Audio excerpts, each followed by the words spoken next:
Boker Tov les amis, bonjour à tous et à toutes. Excusez-moi, je suis un petit peu en retard avec les réglages, mais j'espère que tout va bien, Bezat Hashem. Alors on va commencer c'est-à-dire on va continuer ce qu'on a commencé la semaine dernière dans l'écoute à la Chot sur Shavuot. Donc c'est Inyan Shavuot, il dit Rabbi Nathan. On avait fait l'introduction et le passage Aleph, et là on va faire passage Bet. Pour ceux qui ont l'écoute à la Chot, c'est le page 341. Alors Rabbi Nathan il dit Veze Prinat Omer Seorim Usfira Shematchilim Tekef Yom Sheni Shel Pesach. Ça c'est le Inyan, ce qu'on a vu la dernière fois, ça concerne la chose du Omer Seorim, c'est-à-dire qu'on amène plutôt comme offrande le Omer, et ça c'est le deuxième soir de Pessah. Deuxième soir de Pessah, on commence Sfirata Omer. Shehu achana ve'atchala lekabbalat haTorah beyom ha'chamishim. Et ce Omer qu'on amène, c'est une préparation pour la Kabbalat haTorah, c'est-à-dire pour recevoir la Torah le 50e jour. Keitasham b'mamar anal, parce que c'est rapporté dans la Torah en question. La Torah en question on a parlé un peu de cette Torah la semaine dernière, c'est la Torah 13 dans l'écouteur moral. Qu'est-ce qui fait le Chacham, c'est-à-dire le Tzaddik? Il melaket les nefashot tovot, c'est-à-dire qu'il réunit les âmes, c'est-à-dire toutes les âmes, c'est-à-dire le bien qu'il y a dans chaque âme. C'est-à-dire, qu'est-ce que c'est les nefashot tovot? C'est les retzonot, c'est-à-dire qu'est-ce que c'est les bonnes âmes? C'est le vouloir qu'il y a dans chacun. C'est-à-dire ce qui s'appelle l'âme, c'est le vouloir. Quand de la même manière qu'on dit qu'un corps sans âme, il est mort, il n'y a rien. C'est-à-dire il n'y a pas de corps vivant s'il n'y a pas une âme. Il n'y a pas d'action vivante s'il n'y a pas de vouloir. C'est-à-dire le vouloir c'est l'âme de l'action. C'est-à-dire quand on fait quelque chose, ce qui va déterminer le niveau de l'action, c'est combien il y a de vouloir là-dedans. C'est ça qui va donner le niveau de l'action. Si l'action elle est faite sans vouloir du tout, alors c'est une action qui n'a aucune valeur, elle est morte. Maintenant, même si quelqu'un il n'arrive pas à vouloir, comme Rabbi Nachman il a dit à quelqu'un, si tu veux pas, alors je peux rien faire. Alors, il a dit, mais si je veux vouloir, j'aimerais vouloir. Mais je veux pas, mais j'aimerais vouloir. Alors Rabbi Nachman il a dit ça va, si tu veux vouloir, ça va aussi. C'est-à-dire tu t'inclus là-dedans. Mais au moins il faut être là-dedans, c'est-à-dire avoir des retzonot. Alors le tzaddik, il fait monter les retzonot, c'est-à-dire le vouloir. C'est ça les âmes qu'il y a dans chaque action, de chaque individu, quel est son niveau de vouloir. On demande. Quand quelqu'un vient, il rentre dans la Torah, il se rapproche du tzaddik, il vient au man, il est sorti d'Égypte. Alors on dit maintenant qu'est-ce que tu veux? Tu veux quoi? C'est-à-dire c'est quoi qu'est-ce que tu attends de ça? Qu'est-ce que tu attends de la vie? Qu'est-ce que tu veux? Alors des gens qui viennent à Oman par exemple parce que ils sont pas mariés, alors ils viennent pour se marier. Il y a des gens qui n'ont pas d'enfants, ils viennent pour avoir des enfants.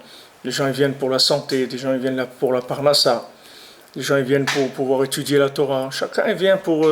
Il y en a qui viennent parce qu'ils aiment le tzaddik et ils viennent et ils veulent être avec lui. C'est ça le principal de leur motivation. C'est-à-dire ils n'ont pas d'intérêt. Alors comme on avait vu que le Ikar de la Vodat Hashem, ça se fait quand on n'a pas d'intérêt. C'est-à-dire quand on sert Hashem parce que on aime être avec Hashem. Tout le reste, ça nous intéresse pas. Ce qui nous intéresse, c'est être avec Akadosh Baruch Hu. C'est ça qu'on veut. On n'a pas un intérêt. On aime Hachem et on fait ce qu'il nous a dit de faire parce qu'on l'aime, c'est tout. On cherche pas ni un salaire ni rien du tout. C'est sûr que c'est un grand niveau, mais c'est vers là qu'il faut arriver. C'est-à-dire que quand on fait quelque chose, alors le principal c'est de faire attention que le vouloir et de faire toujours les choses de façon vivante, c'est-à-dire qu'il y a toujours un vouloir dans notre action. Et c'est ça qui va compter le plus. Et on voit les tzadikim, toujours ils ont fait attention à ça, au vouloir. C'est-à-dire toujours, ils ont fait des choses avec leur vouloir. Et ça c'est extraordinaire. C'est-à-dire le vouloir, c'est que quelqu'un, vous voyez des gens âgés, des rabbinim comme ça, qui sont très vieux, ils sont malades, vous allez voir à Mehacharim, vous voyez beaucoup des vieux comme ça, ils ont 90 ans, et ils mettent 3 heures pour aller au mikvé tous les jours. 3 heures ça leur prend, pour aller arriver, pour se déshabiller, pour se tremper, pour se rhabiller, ça leur prend 3 heures. Mais vous voyez tous les jours, comme ça, tous les jours, même que ça prend 3 heures. Un jeune, ça prend un quart d'heure. Et lui, ça va lui prendre 3 heures. Mais ça ne change rien. C'est-à-dire, c'est pas parce que l'action, elle devient ce qu'elle est. C'est-à-dire que ça va lui prendre plusieurs heures. Il y en a même que ça leur prend 4 heures. C'est-à-dire, il y a un ami qui est là-bas, qui travaille au mikvé à Mehacharim. Il m'a dit, quand un vieux, tu le vois plus au mikvé, tu peux savoir qu'il est mort. Il est plus là, c'est tout. Si tu vois qu'il n'est pas venu au mikvé un jour ou deux, c'est qu'il est parti déjà. Parce que les gens, ils vivent avec ça. C'est-à-dire qu'il n'y a pas de... Il y a même pas de réfléchir. C'est comme ça. Alors maintenant, ça va lui mettre 3 heures, ça va lui mettre 4 heures. C'est pas important. C'est pas important. Comme je vous avais raconté, Rav Shmuel Shapira, à Vachalom, son fils il est venu le chercher. Il venait le chercher pour aller au mikvé tous les jours. Alors les derniers jours de sa vie, il ne pouvait plus aller. Alors son fils il est passé le voir. Et il voit, à l'heure où il devait l'amener au mikvé, il voit que son père il est habillé et il attend à côté de la porte. Alors il lui dit, mais papa, mais tu peux pas aller. Il dit, tu veux m'enlever aussi le vouloir, ça tu pourras pas m'enlever ça. Et lui maintenant il pouvait pas aller au mikvé, il pouvait se lever, s'habiller, s'approcher de la porte. Ben ça il l'a fait.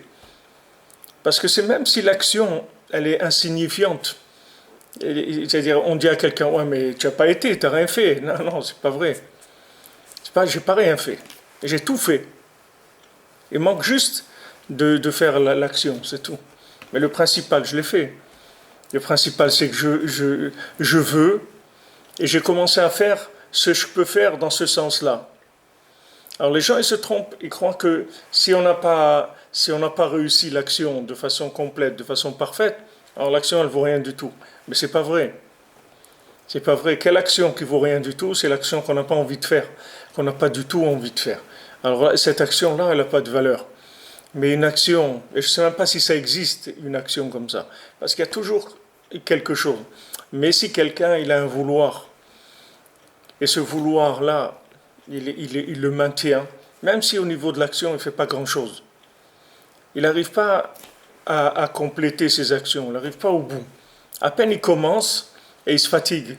Il ne peut pas. Il y a des gens, par exemple, ils achètent des livres. Mais maintenant, ils ne vont pas étudier. Il achète le livre, il est là dans la bibliothèque. Ok. Alors, qu'est-ce que ça veut dire? Il n'a rien fait. Bien sûr qu'il a fait. Il a acheté le livre. S'il a acheté le livre, c'est parce qu'il veut étudier. Ah, maintenant, il ne peut pas. Il ne peut pas, c'est pas grave. Il a fait quelque chose qui a un rapport avec l'étude. Il faut déjà avoir un livre pour étudier. Voilà, Baruch Hashem, il a acheté le livre, il est là. Un jour, il va le sortir, il va étudier. 5 minutes, un quart d'heure, il va commencer. Léat, il va commencer. Mais si maintenant il ne commence pas avec une action, toute petite action, alors jamais comment il va commencer? Il va attendre quoi? De commencer à étudier 8 heures par jour pour acheter le livre? Maintenant, il a envie d'étudier, il achète le livre. Ça y est, il a commencé à étudier déjà. Le fait qu'il a acheté le livre. Maintenant, quelqu'un, il vient, la Mishnah, elle dit, il y a des gens, ils viennent au Beth Midrash, Et ils arrivent et bon, il reste quelques minutes et ils s'en vont. Alors bon, ils ont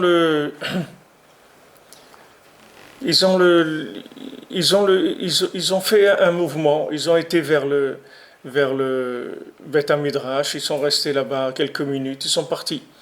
Il y a des gens qui vont, ils s'assoient, ils restent là-bas 1 heure ou 2, mais ils n'étudient pas. Il y a des gens qui vont, ils s'assoient, ils étudient. Tout ça, c'est des niveaux dans la réalisation du projet. Mais le projet, dès que je veux, le projet commence à exister. C'est-à-dire la chose, elle commence à exister. Maintenant, même si elle est embryonnaire dans l'action, même si tu vois presque rien, mais c'est embryonnaire. Tu vois un petit bébé, quand il est conçu, tu vois rien du tout. Tu vois rien, c'est quelque chose d'infime, tout petit, petit, petit. Tu vas voir que ça va se développer, que ça devient une bria, une créature mamache. Alors c'est une action qu'il faut, même si elle est toute petite. Alors le, le Inyan de Esav, c'est-à-dire la clipa dans laquelle on est, c'est que Esav, lui, il compte pas les actions qui sont pas complètes. C'est-à-dire pour lui, ça compte pour rien. C'est-à-dire que si tu commences à faire une petite chose, pour lui, ça n'a pas de valeur.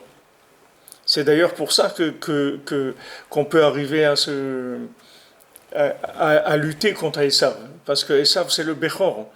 Esav, c'est le premier-né. Normalement, il ne devrait pas nous laisser à rien faire du tout. Mais maintenant, comme Baruch Hashem, Akadosh Baruch Hu nous a donné la technique de faire un petit peu.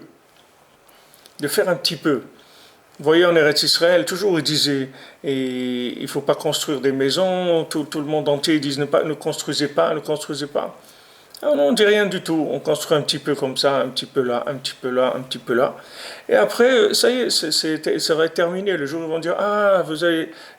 Ça y est, on a construit, ça y est, y a pas de, c'est fini. C'est-à-dire, ça s'est fait petit à petit. Personne ne s'est trop rendu compte de ce qui se passait parce qu'on pensait qu'il n'allait rien se passer. Donc on n'a pas fait vraiment une guerre contre ça. Et la chose, petit à petit, elle s'est développée jusqu'à qu'elle ait existé. Alors Rabbi Nathan, il nous dit que dans Avodat Hashem, c'est la même chose. C'est-à-dire que tu commences à faire des petites choses. Maintenant, les petites choses, c'est facile à faire. Pourquoi c'est facile à faire? Parce que Rabbi Nathan, il dit à Amalek, il n'attaque pas les petites choses. Ça ne l'intéresse pas. Donc tu vas faire des petites choses. Et maintenant, quel avantage elles ont, ces petites choses? C'est qu'elles vont développer le vouloir. Parce que si tu veux et tu fais rien du tout, avec le temps, le vouloir, il va s'émousser. Alors il faut que ce vouloir, il soit attaché à une action. Maintenant, même si cette action, elle est presque insignifiante, c'est pas important. Mais le fait qu'il y ait une action qui soit attachée avec le vouloir, alors ça va continuer à développer le vouloir. Une petite action avec un grand vouloir, et ça va donner encore après une action un peu plus grande. Et encore plus grande jusqu'à ce qu'on arrive. Mais on commence doucement, mais on entretient. Le principal, c'est d'entretenir, comme on dit, l'appétit, c'est-à-dire il faut le vouloir tout le temps. Il faut vouloir. Et aller au niveau de nos récipients sans dépasser nos capacités. Parce que si maintenant on dépasse nos capacités, et ce qui peut arriver, c'est que les récipients, ils éclatent, c'est-à-dire la personne, elle se dégoûte. Comme on dit, ouais, j'ai essayé et tout, mais bon, ça y est, je suis écœuré, je suis dégoûté, je ne suis pas arrivé, ça y est, truc et tout. Pourquoi maintenant il est écœuré, il est dégoûté? Parce qu'il a voulu faire plus que ses récipients.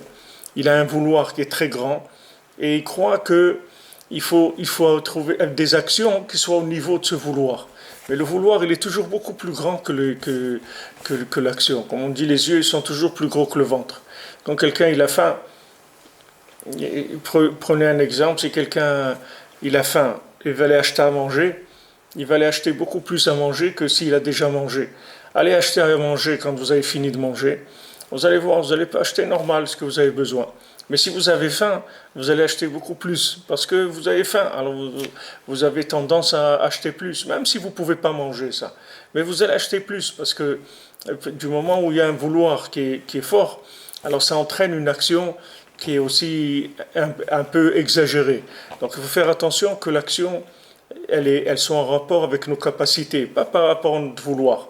Le vouloir, il est très grand et l'action, elle est petite. Mais si l'action, elle est proportionnelle par rapport à nos capacités, ce qu'elle va faire, l'action, c'est qu'elle va développer le vouloir, elle va l'entretenir, elle va le faire grandir, en attendant de pouvoir être plus fort et avancer dans l'action. Donc, le rapport entre l'action et le vouloir, il est pas toujours évident. C'est-à-dire que c'est pas toujours qu'on va voir des gens qui ont un vouloir qui est comme leur action. Il y a des gens, ils ont des petites actions, mais ils ont un grand vouloir.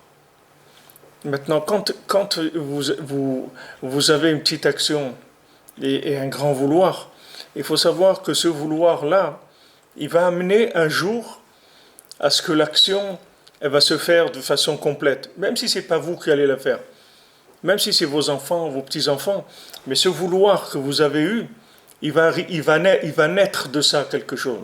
Il n'y a pas de vouloir qui ne fait pas naître, parce que le vouloir, c'est une âme, c'est une énergie, c'est une âme. Et cette âme-là, elle va trouver après un corps. Même si vous n'êtes pas, vous, arrivé à lui faire un corps, ce vouloir, il va se développer, il va arriver à faire un corps. Vous voyez par exemple Eretz Israël. Aujourd'hui, Baruch Hashem, on vit en Eretz Israël, et les gens ils montent en Eretz Israël. Mais vous croyez que les gens aujourd'hui, ils ont ce vouloir de vivre en Eretz Israël. Ils n'ont pas le vouloir comme ils avaient nos grands-parents et nos arrière-grands-parents. Ils avaient un respect d'Eretz Israël, un vouloir extraordinaire. S'ils voyaient un timbre d'Eretz Israël ou quelque chose, c'était pour eux quelque chose d'extraordinaire. Hein, que le mot Eretz Israël, c'était déjà quelque chose d'impressionnant pour eux. Aujourd'hui, les gens, ils montent, ils n'ont pas tellement envie, pas envie, comme ça. Mais avec quoi ils arrivent à faire ces actions? Parce qu'il y avait des ancêtres qu'eux, ils ont voulu. C'est écrit dans la Mishnah qu'un bon vouloir, une marchava tova, une bonne pensée, c'est-à-dire vouloir faire quelque chose, Akadosh Baruch Hu, et les metzarfa les maaseh. Akadosh Baruch Hu, il associe à une action. C'est-à-dire que maintenant, tu vas trouver quelqu'un qui veut et qui peut pas. Et tu vas trouver quelqu'un qui peut, mais il veut pas. Alors qu'est-ce qu'il fait Akadosh Baruch Hu? Il prend le vouloir de celui qui peut pas et il l'associe au pouvoir de celui qui veut pas. Et avec ça, il y a l'action qui se fait.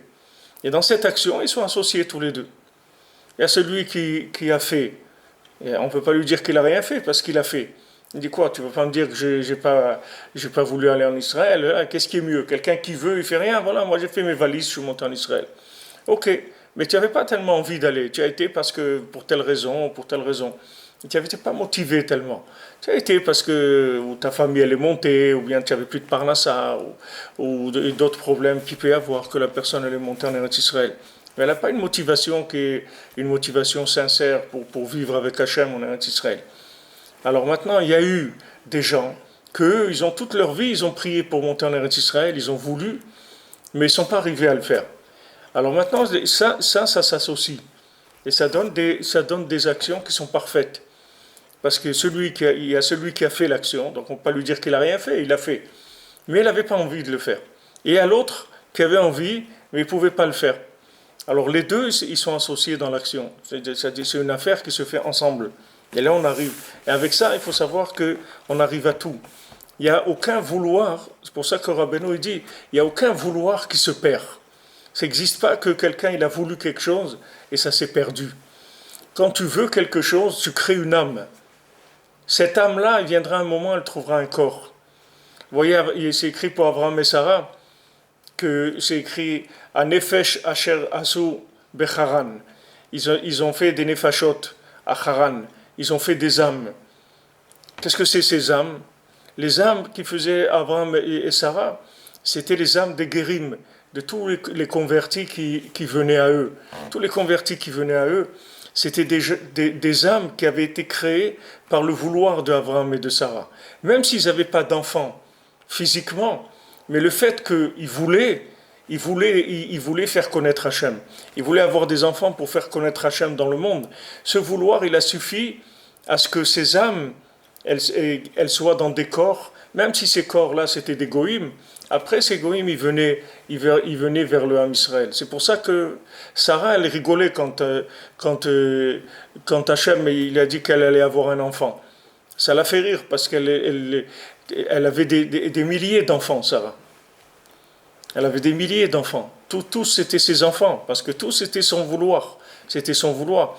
Maintenant, elle n'avait pas un enfant physiquement, parce que elle était trop spirituelle. Ils étaient trop spirituels, Abraham et Sarah. Ils étaient trop hauts par rapport à ce monde-là. Donc, ils pouvaient avoir que des vouloirs. Ils ne pouvaient pas concrétiser que d'avoir un enfant mamache physiquement. Et Hachem, il a fait descendre Sarah de niveau pour qu'elle puisse avoir Yitzhak. Sinon, elle n'aurait pas pu. Elle ne pouvait pas enfanter physiquement parce que le vouloir qu'elle avait était trop fort. Par rapport, des fois, quelqu'un il veut tellement qu'il ne peut rien faire. On l'a vu dans la Torah 49. Des fois, quelqu'un il veut tellement qu'il ne peut rien faire.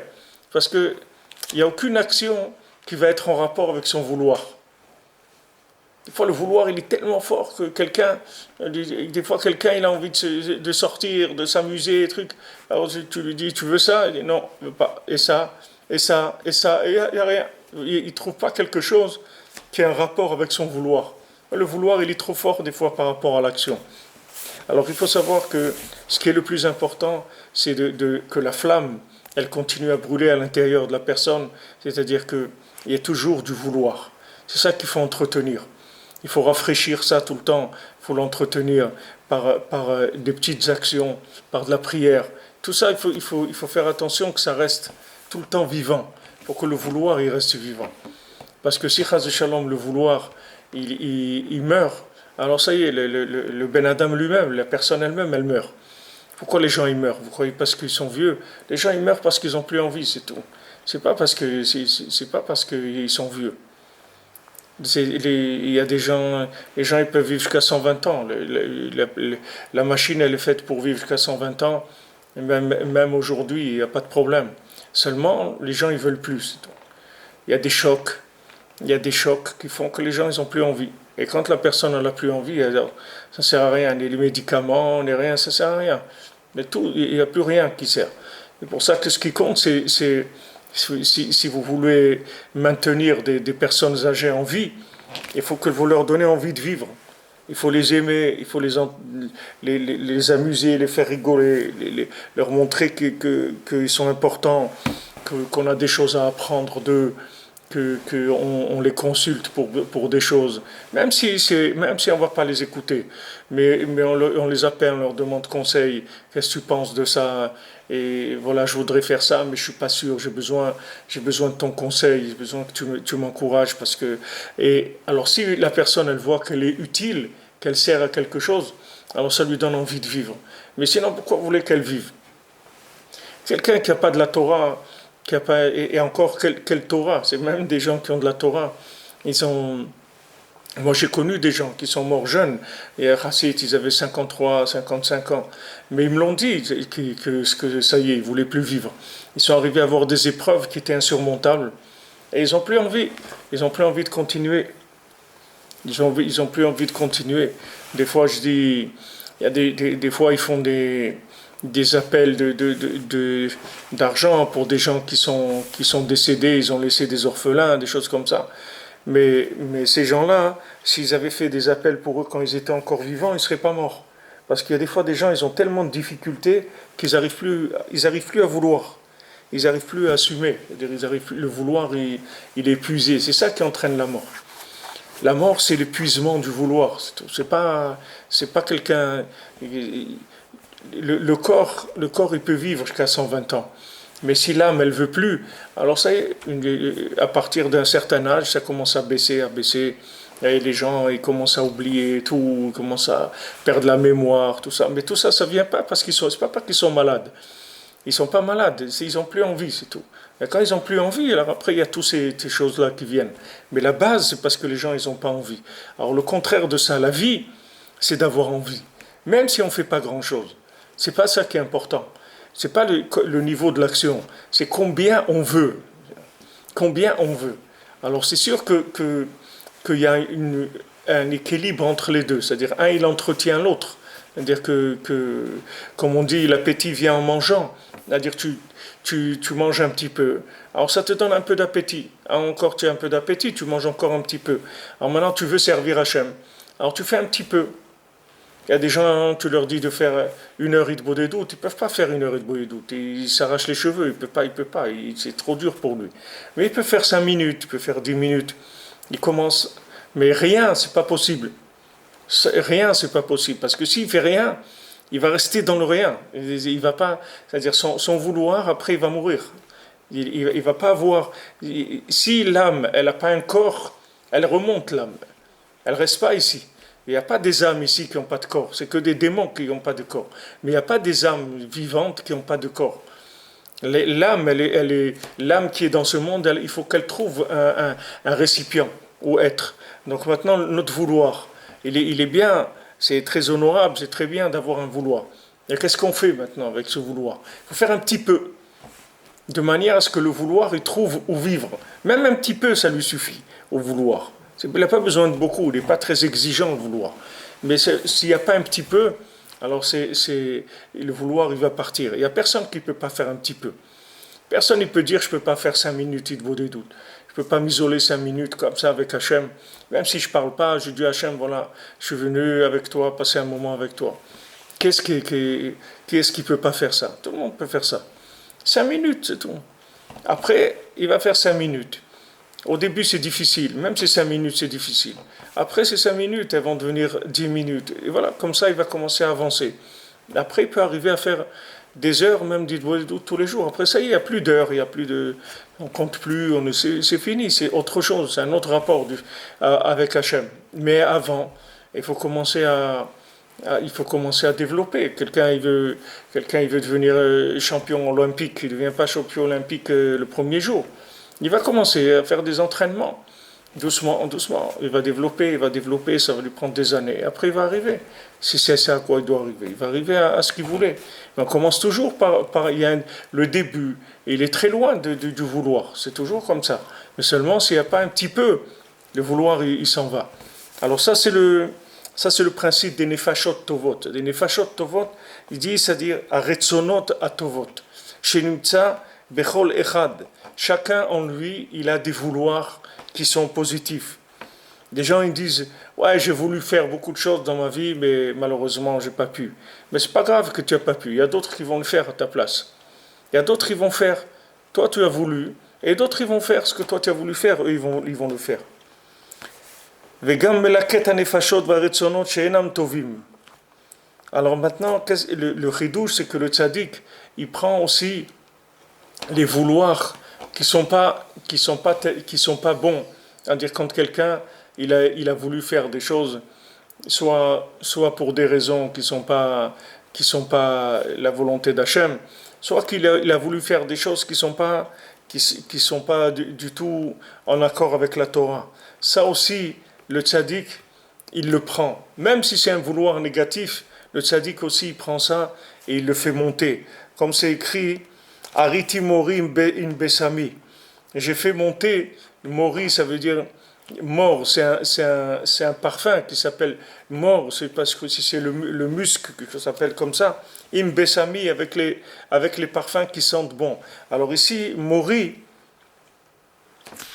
c'est quoi mori? C'est dans le mot mori, il y a c'est mar, amer. C'est-à-dire j'ai fait monter les choses amères avec les choses parfumées. C'est-à-dire que je mélangeais ce qui sentait pas bon avec ce qui sentait bon. C'est ce qui fait le tzaddik. C'est-à-dire il prend les vouloirs qui sont valables et il prend aussi les vouloirs qui sont pas valables. Il fait monter tout ça. Chez Zeprinat, Arié, chez Benefesh, Dainu, chez Melaket, Marat, Nefesh. Alors ça, c'est le principe du Arié qu'il y a dans le Nefesh, c'est-à-dire le lion qui se trouve dans l'âme de chacun, le côté du lion. Dainu, chez Melaket, Marat, Nefesh. Prinat, Venafsha, Marala. C'est-à-dire que même ce qui est amer dans la personne, le tzaddik aussi il fait monter.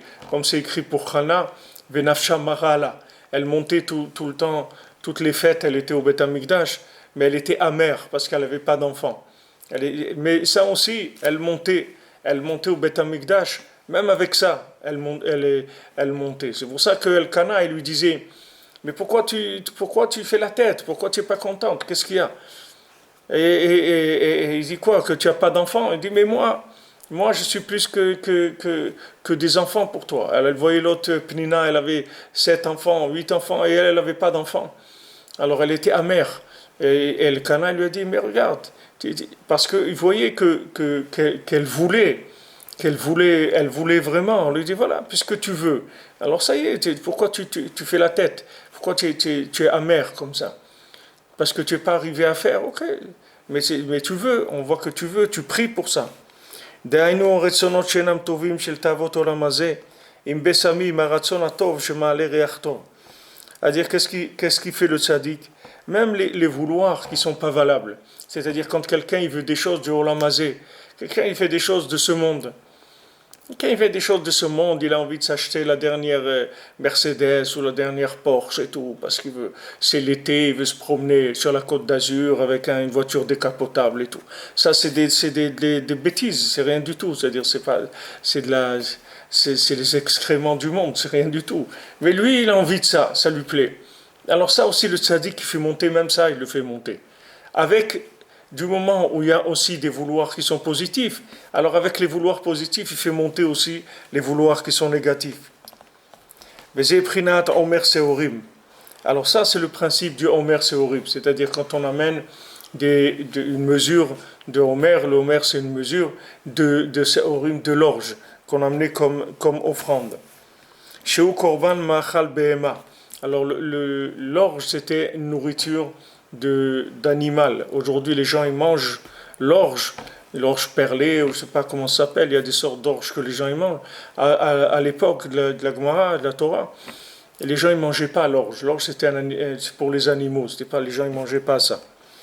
Alors on a amené cette mesure-là d'orge pour le Homer, c'est-à-dire on a amené à Hachem ça, et ça c'était fait avec de la nourriture animale.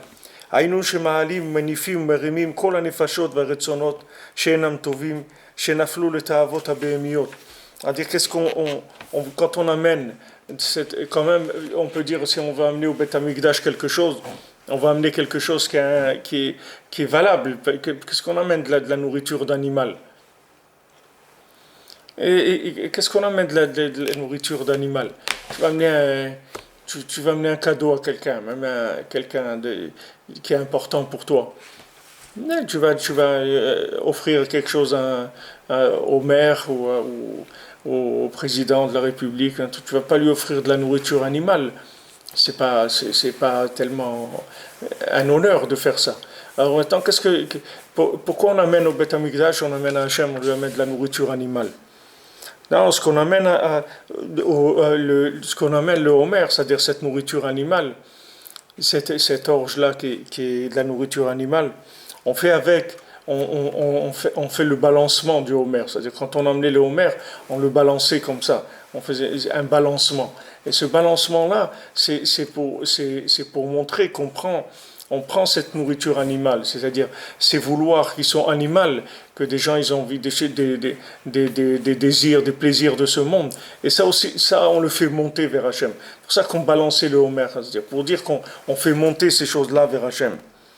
Il dit ici qu'on élève toutes les âmes, c'est-à-dire même les âmes qui ne sont pas valables, qui sont tombées dans les désirs de ce monde, c'est-à-dire dans des choses qui sont animales. Chez un prinat marat nefesh. C'est-à-dire c'est le côté amer de l'âme, parce que l'âme elle est amère quand quelqu'un il a envie d'aller au bord de la mer, mais l'âme elle est amère, elle aime pas le bord de la mer, ça l'intéresse pas d'aller en été à la plage. L'âme elle a horreur de ça, elle est amère de ça. Si quelqu'un il veut aller au bord de la mer, il faut qu'il aille dans des moments où il n'y a pas des trucs qui sont pas bien, parce que l'âme elle souffre. L'âme, elle souffre de tout ce qui est désir et plaisir de ce monde. C'est amer pour l'âme, ça lui fait un effet terrible. Mais ça aussi, le tzaddik, il le fait monter avec les choses valables. C'est-à-dire du moment où il y a des points qui sont positifs, alors avec ça, il fait monter tout le reste. Valken,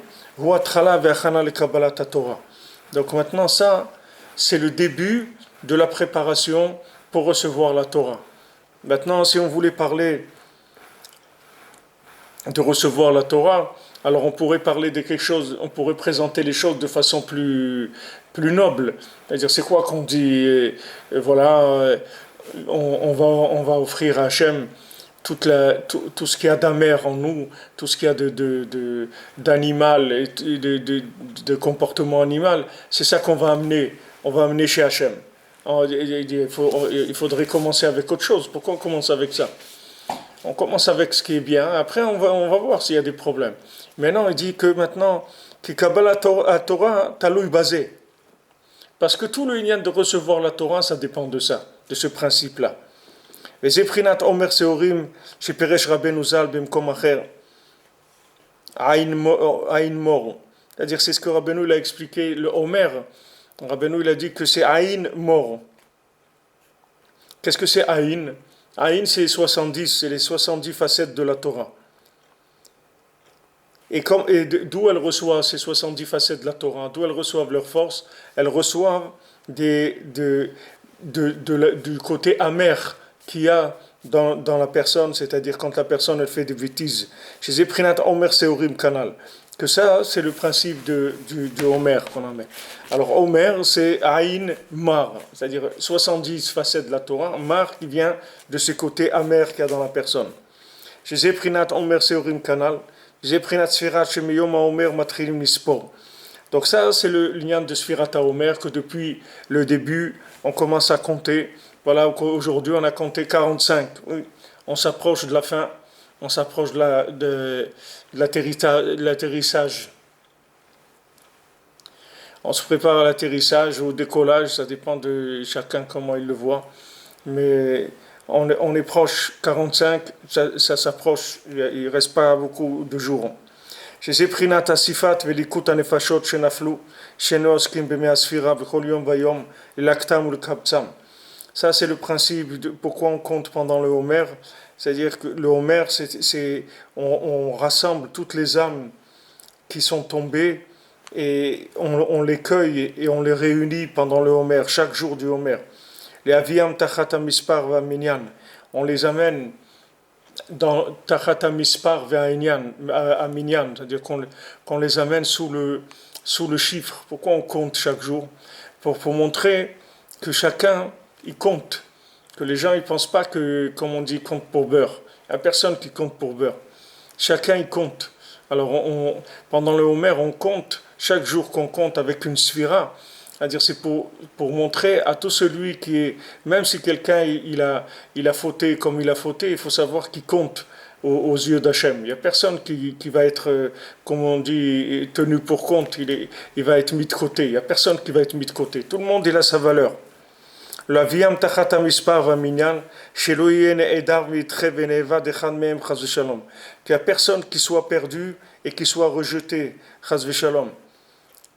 Que tout le monde il ait sa valeur. C'est ça qu'on fait pendant le Homer, de montrer que chacun il a sa valeur. Maintenant, nous, on pourrait croire on pourrait croire que maintenant, quelqu'un qui fait pas le bien, qui est là où il est emprisonné là où il est. Alors on pourrait croire que Hachem, il le regarde pas, ou c'est pas vrai. Hachem, il aime tout le monde. C'est ça le début même de la Torah. C'est-à-dire toute Kabbalah Torah, elle dépend de ça. Nous, on croit que la Kabbalah Torah, c'est un moment grandiose du couronnement des merveilles du monde, c'est-à-dire de l'apothéose, de la réussite de l'humain. Mais c'est pas ça le Kabbalah Torah. Kabbalah Torah, c'est le rassemblement de tous les éclatés qui existent sur la terre. C'est ça le Kabbalah Torah. Kabbalah Torah, c'est pas. Abraham Avinu, il n'a pas besoin de Kabbalah Torah. Abraham Avinu, il connaît toute la Torah, il n'a pas besoin de Matan Torah. Yitzhak, il n'a pas besoin, Yaakov, il n'a pas besoin. Yosef, il n'a pas besoin. Les Shvatim, ils n'ont pas besoin. Ils n'ont pas besoin. Les gens qui étaient des gens qui cherchaient Hachem, ils n'ont pas besoin de Kabbalah Torah. Davka, tout le Matan Torah, il est fait pour tous les boiteux, tous les estropiés, tous les malades qu'il y a sur terre. C'est pour eux que c'est fait le Matan Torah. Parce que maintenant, pendant tout le Homer, on va se préparer à vouloir la Torah. et on va prendre tous les vouloirs qui existent. Du moment où il y a du vouloir, alors ça veut dire qu'il y a de la vie. Même si quelqu'un, ce qu'il veut, c'est pas ce qu'il faut vouloir. Même il veut des choses qui sont pas ce qu'il faut vouloir. Mais du moment où il y a un vouloir, il y a de la vie. Alors petit à petit, on va prendre ces vouloirs et on va les élever. On va les élever, c'est-à-dire qu'on va prendre ces choses-là, on va les rendre plus nobles. La personne, elle avait un vouloir de quelque chose dans un domaine, dans un autre. On va prendre ce vouloir, on va le faire monter, de manière à ce que la personne, elle transforme son comportement dans un comportement qui soit beaucoup plus noble, beaucoup plus digne. Alors qu'au départ, le comportement, il était très bas. Mais nous, on ne se dit pas que le comportement est bas. Nous, on se dit que cette personne, elle s'est trompée, c'est tout. Elle veut quelque chose de bien, mais seulement elle s'est trompée. Dans l'action, c'est pas ça qu'il fallait faire. Il fallait faire autre chose. Alors, Rabbi Nathan, il a dit déjà, il a dit quand je vois quelqu'un qui fait quelque chose de pas bien, je suis sûr que lui, il veut pas faire la chose pas bien. Ça, je suis sûr, j'ai pas de doute sur ça. Mais même s'il me dit avec sa bouche qu'il veut faire des choses pas bien et qu'il le fait parce qu'il a envie des choses pas bien, alors je le crois pas. Je crois pas ce qu'il dit. Je sais que ce qu'il dit, c'est pas ce qu'il a dans le cœur. Il a entendu quelque chose, quelqu'un lui a collé des idées ou des trucs, mais lui, il n'a pas envie de ça. C'est pas ça qui l'intéresse. Seulement, il s'est fait attraper. Une fois, il y avait quelqu'un qui était un grand hérétique comme ça, et il lisait tous les livres qui étaient des livres de philosophie, des choses qui parlaient contre Hachem, etc. Et une fois, il est rentré chez un bouquiniste comme ça pour acheter des livres, et il y avait là-bas un Likutei Moharan. Alors il a pris le Likutei Moharan et il commençait à regarder dedans. Alors le bouquiniste, c'était quelqu'un qui était un opposant de Breslev. Alors quand il a vu voir le Likutei Moharan, il lui dit non, il faut pas lire ces livres-là, c'est pas bien, c'est pas un livre qui est bien. Alors lui, il a dit ah bon, il est pas bien. Il dit non, il est pas bien du tout. Il a dit alors je l'achète. Il dit parce que moi c'est ça qui m'intéresse. Moi ce qui m'intéresse c'est que les choses pas bien. Alors il a acheté l'Likutei Moharan, il a fait tchouva. Maintenant qu'est-ce qu'il lui cherchait que des choses pas bien.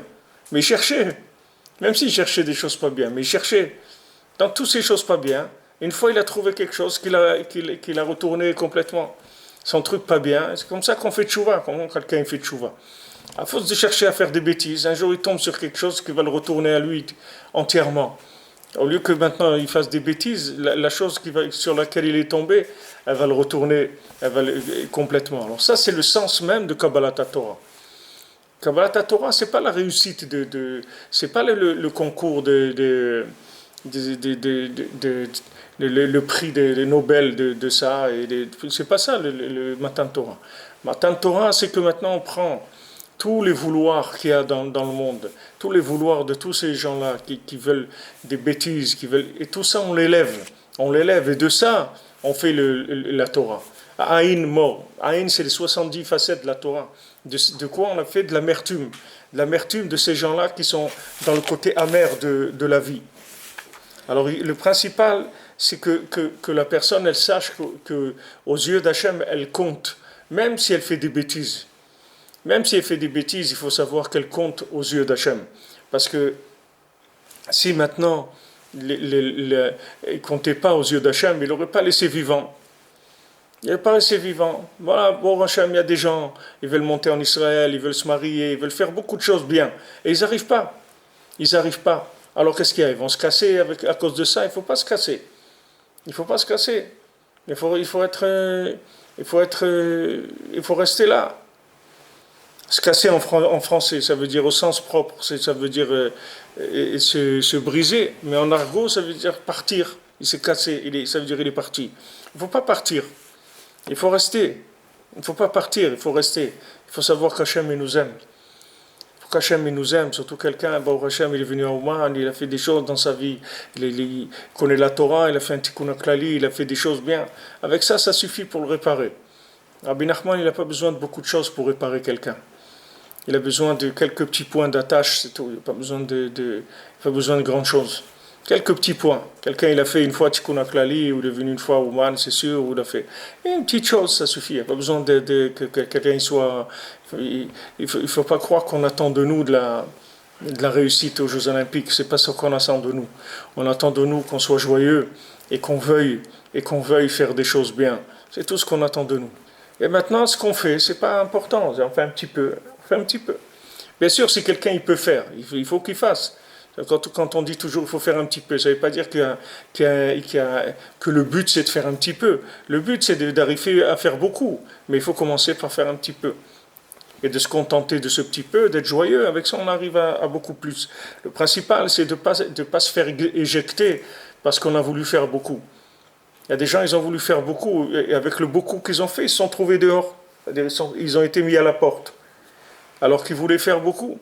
Mais ce beaucoup qu'ils ont voulu faire, il les a éjectés complètement, les pauvres. Alors il faut faire attention. Alors il dit qu'il y a davar mitpazer venitre enotachat minyan. Parce que maintenant la chose qui se disperse, mitpazer, ça veut dire se disperse, venitre, qui est repoussée, elle ne fait pas partie du compte. C'est-à-dire on le compte pas puisqu'il est parti. Donc on le compte pas. Qui nefar minyanam misparam alidia pizur shinit pazru venafotsu marba kanfot haaretz. Parce que maintenant le chiffre, c'est-à-dire on peut plus les compter parce qu'ils ont été dispersés aux quatre coins du monde. Aval arshav anu mekaymin mitzvat sfirat laktam lekaptsam elaviam tachat asfira ve'aminyan shelo ye'ader echad mehem. Mais maintenant, qu'est-ce qu'on fait? On compte le Homer. Chaque jour qu'on compte le Homer, on ramène des âmes. Chaque jour qu'on compte le Homer, on fait faire tchouva à des gens. C'est-à-dire qu'on compte, c'est-à-dire que chacun, il compte. On montre que toutes ces âmes qui ont été perdues là où elles sont perdues, il y a des gens qui sont au bout du monde, ils sont dans des endroits complètement rejetés de tout. C'est-à-dire que personne ne sait même pas qu'ils existent. Alors quand on fait le Homer, on ramène toutes ces âmes-là qui sont perdues là où elles sont perdues. Justement à cause de leur vouloir qui était négatif. Alors ils voulaient des choses qui n'étaient pas en accord avec Hachem. Et ils se sont retrouvés très très loin. Se sont retrouvés très très loin. Alors maintenant, pendant Sfirat HaOmer, on ramène tous ces gens-là. Toutes ces âmes, on les ramène vers Hachem. Alors maintenant qu'on fait la Sphira, c'est-à-dire on cueille ces âmes, on les ramène dans la Sphira, c'est-à-dire dans le nombre, qu'il n'y ait pas un seul d'eux qui soit perdu. Parce que maintenant les âmes, les étincelles et les âmes, les étincelles spirituelles et les âmes, la différence entre les étincelles et les âmes, c'est que les étincelles, c'est des morceaux d'âme. Il y a des âmes entières et il y a des morceaux d'âme. On n'est pas des âmes entières. Au début, il y avait 600 000 âmes. Dans le Ham Israël, c'est les 600 000 qui sont sortis d'Égypte, c'est les 600 000 âmes du Ham Israël, c'est 600 000 lettres qu'il y a dans le Sefer Torah. Mais on n'est pas 600 000, on est beaucoup plus nombreux que 600 000. Alors chacun, il a une partie d'une âme. Une partie d'une âme. Et quand il y a un groupe d'amis, comme les gens disent l'âme sœur, trouver l'âme sœur, alors des fois on se réunit, de 10 personnes, ou 20, ou 50, tous ces gens-là, c'est une seule âme. Pourquoi ils s'entendent bien, ils sont bien ensemble, tout parce que c'est une seule âme. Donc ils ont beaucoup d'affinités. Parce que c'est la même âme, c'est juste des parties qui se sont séparées. Alors ça, ces âmes-là, c'est eux-mêmes les jours et les mesures de ce monde. C'est-à-dire que, qu'est-ce qui a fait maintenant que le monde il est comme il est? C'est parce qu'il y a un vouloir derrière ça. C'est-à-dire pourquoi maintenant un arbre il ressemble à ça, il y a un poisson il ressemble à ça, une vache ou un homme ou tous les êtres humains. Pourquoi ils ont cette apparence, cette façon d'être, etc. Toutes les choses qui ont été créées, qui ont été façonnées par Hachem, derrière ça, il y a un vouloir. Pourquoi Hachem il a fait que c'est comme ça? Pourquoi Hachem il a fait que le Rabbeinu prend l'exemple du lion? Pourquoi le lion il est comme ça? Pourquoi il n'est pas différent? Chaque détail qu'il y a quand vous prenez un lion ou un être humain ou n'importe quoi ce qu'il y a dans le monde, chaque chose c'est des mesures par rapport à des âmes. C'est pas n'importe quoi. C'est pas le lion il est sorti comme ça. Il a commencé à dessiner, il savait pas ce qu'il allait dessiner, c'est sorti comme ça. C'est pas du tout ça.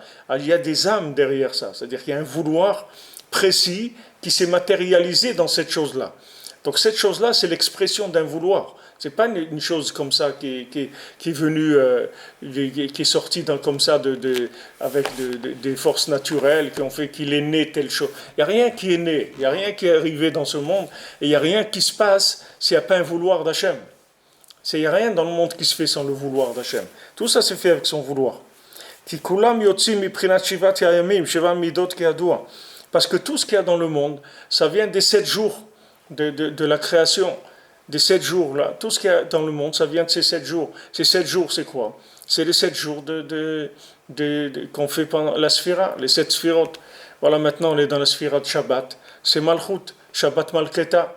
Malchut, la sphira de Malchut, c'est le Shabbat, mais même dans Malchut, il y a toutes les autres sphirotes. Il y a Chesed, Gvura, Tiferet, Netzach, Hod, Yesod et Malchut. Et toutes ces sphirotes, voilà qu'est-ce qu'on a fait ce soir. On a fait Tiferet chez Malchut. On fait la sphira de Tiferet qui est dans Malchut. Mais on est dans le Shabbat de la sphira. On dira la fin, et de là, on va rentrer dans Kabbalat Torah. Dans l'histoire du monde, c'est la même chose. Plus maintenant on s'approche de la fin, et plus on va lever les mains du travail. C'est-à-dire on va être beaucoup moins dans l'action que dans le vouloir. Parce que quand on fait le Kiddush Shabbat, qu'est-ce qu'on dit? Be'ahava ou b'ratson. On dit que Hachem nous a donné le Shabbat avec de l'amour et du vouloir. C'est tout, c'est ça le Shabbat. Le Shabbat, c'est que de l'amour et du vouloir d'Hachem. On fait rien, Shabbat. On fait que manger ce qu'on a déjà préparé, étudier, prier, mais faire des choses matériellement, on fait rien. On n'utilise pas la matière, le Shabbat. Maintenant, nous, on est dans le Shabbat du monde. Nous, on est à la fin, c'est-à-dire les années dans lesquelles on est, le Shabbat, il peut rentrer d'une seconde à l'autre, c'est-à-dire on est dans le vendredi après-midi de l'humanité, et le Shabbat, il peut rentrer d'une seconde à l'autre. Donc il y a cette mentalité qui vient dans le monde, et que Hachem, il affaiblit les gens au niveau de l'action, pour que les gens, ils aient que du vouloir. Parce qu'Hachem, il peut plus continuer le monde, c'est-à-dire dans le principe du Shabbat, s'il n'y a pas du vouloir. Maintenant, sans les actions, Hachem, il peut continuer, c'est pas un problème. Mais sans vouloir, c'est pas possible. C'est pas possible. C'est la seule chose qu'Hachem, il attend de l'homme, c'est qu'il veuille. Hachem, ce qu'il peut pas faire, c'est qu'il peut pas vouloir à ta place. Mais faire à ta place, il peut faire. Il n'a pas besoin de toi pour faire. Ce que toi, tu peux pas faire, lui, va te le faire. C'est pas un problème. Mais vouloir à ta place, il peut pas. Donc maintenant, on arrive à la fin. On arrive dans Malchut, on arrive dans Shabbat Malketa. Alors le niveau de l'action, il baisse. Alors il ne faut pas s'inquiéter qu'il y a des gens qui ont des grands projets, ils n'arrivent pas à les réaliser. Il ne faut pas qu'ils s'inquiètent, parce que maintenant ce qu'Hachem il veut c'est uniquement qu'on veuille faire des choses. Et à côté qu'on fasse ce qu'on peut, c'est tout. On peut faire un petit peu, comme Rabbeinu l'a dit Rabbi Nathan, un petit peu c'est bien aussi. Donc ce petit peu-là, il est bien. Qu'est-ce que je peux faire? Un petit peu, je peux déjà prier. Prier, ça s'appelle faire. Chazon Ish dit que la plus grande ishtadlut qui existe, c'est la tfila. Il n'y a pas une plus grande ishtadlut. C'est-à-dire, quand tu veux réaliser quelque chose, le plus grande action qui existe pour faire quelque chose, c'est de prier pour faire la chose. Il n'y a pas plus grande action que ça. La prière, c'est de l'action. Donc maintenant, quand quelqu'un il veut quelque chose et il prie, il est dans le top. Il n'y a pas plus que ça. Il n'y a pas plus que ça. C'est-à-dire, on va arriver à un moment où il va y avoir que de la prière dans le monde. C'est tout. Les gens, ils vont vouloir, ils vont prier et tout, ça va se faire. Tout ça va se faire avec de la prière. Tout ça va pousser. Tout va vivre qu'avec de la prière. On va arriver à un moment où on va retourner dans la parole divine et tout le monde entier il va se réaliser grâce à la parole divine. Il n'y aura pas besoin de faire des choses avec les mains. Tout, on va le faire avec la prière. On va vers ça. C'est-à-dire que là, chaque jour, on va plus vers ça. C'est-à-dire que les gens, ils ont de moins...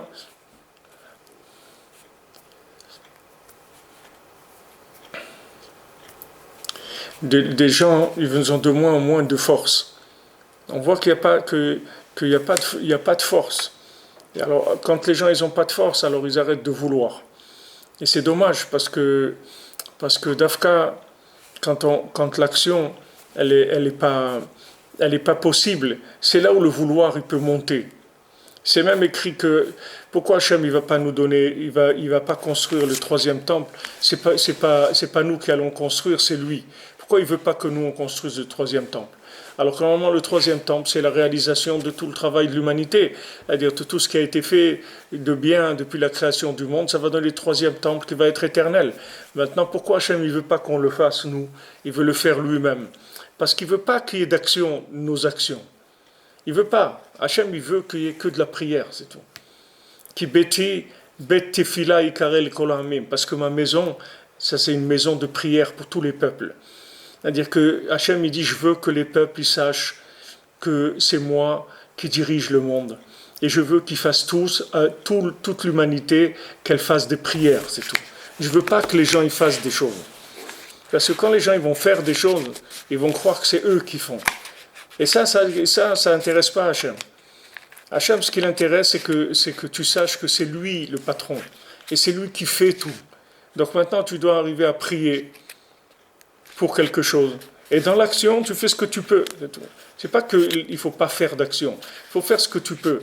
Et il faut savoir que ce n'est pas de ton action que les choses elles dépendent. Les choses elles dépendent de ton vouloir et de l'expression de ton vouloir dans la prière, c'est tout. Mais tes actions après, c'est quelque chose qui est secondaire. Ça va venir. Bien que c'est le but, on dit. Alors souvent les gens, quand je parle ce langage, disent mais Rav Yifra, comment vous pouvez dire ça? Le but c'est l'action. Le tachlit c'est le maasé. Et bien sûr, le tachlit, c'est le maasé, le but, c'est de faire. Mais qu'est-ce que c'est ce faire-là? Toi, tu crois que c'est de faire sans... Tu veux faire vite, alors tu fais sans vouloir. Mais ce n'est pas ce faire-là. On parle d'un faire, d'une action qui est pleine de vouloir, qui est pleine d'âme. Une action qu'on a attendue. Quelque chose qu'on a attendu.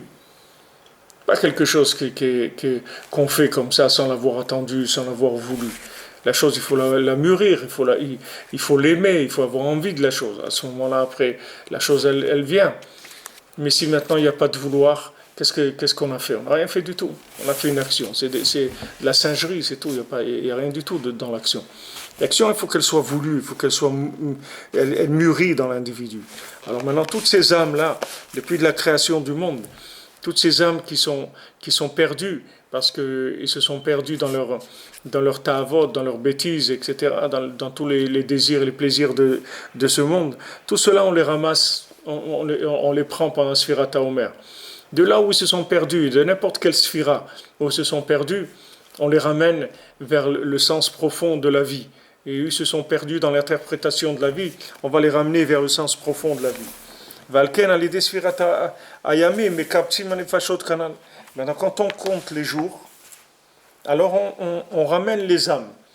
Puisque maintenant, toutes les âmes, elles ont donné la création des jours. D'accord? Les jours, c'est pas des jours, on a dit, c'est pas des jours, stam. C'est pas la lune, le soleil, les arbres, les animaux, les hommes, tout ça, c'est pas des choses qui sont venues stam comme ça. Derrière ça, il y a des âmes. Des âmes, ça veut dire un vouloir d'Hachem. Ce vouloir, il a donné ces choses-là. Donc maintenant, quand on compte les jours, on revient dans l'origine de toutes les âmes qu'il y a, puisqu'on revient dans les 7 jours de la création. On revient dans le modèle type de départ, qui était les 7 jours de la création. Ces 7 jours de la création, c'est l'expression parfaite du vouloir d'Hachem.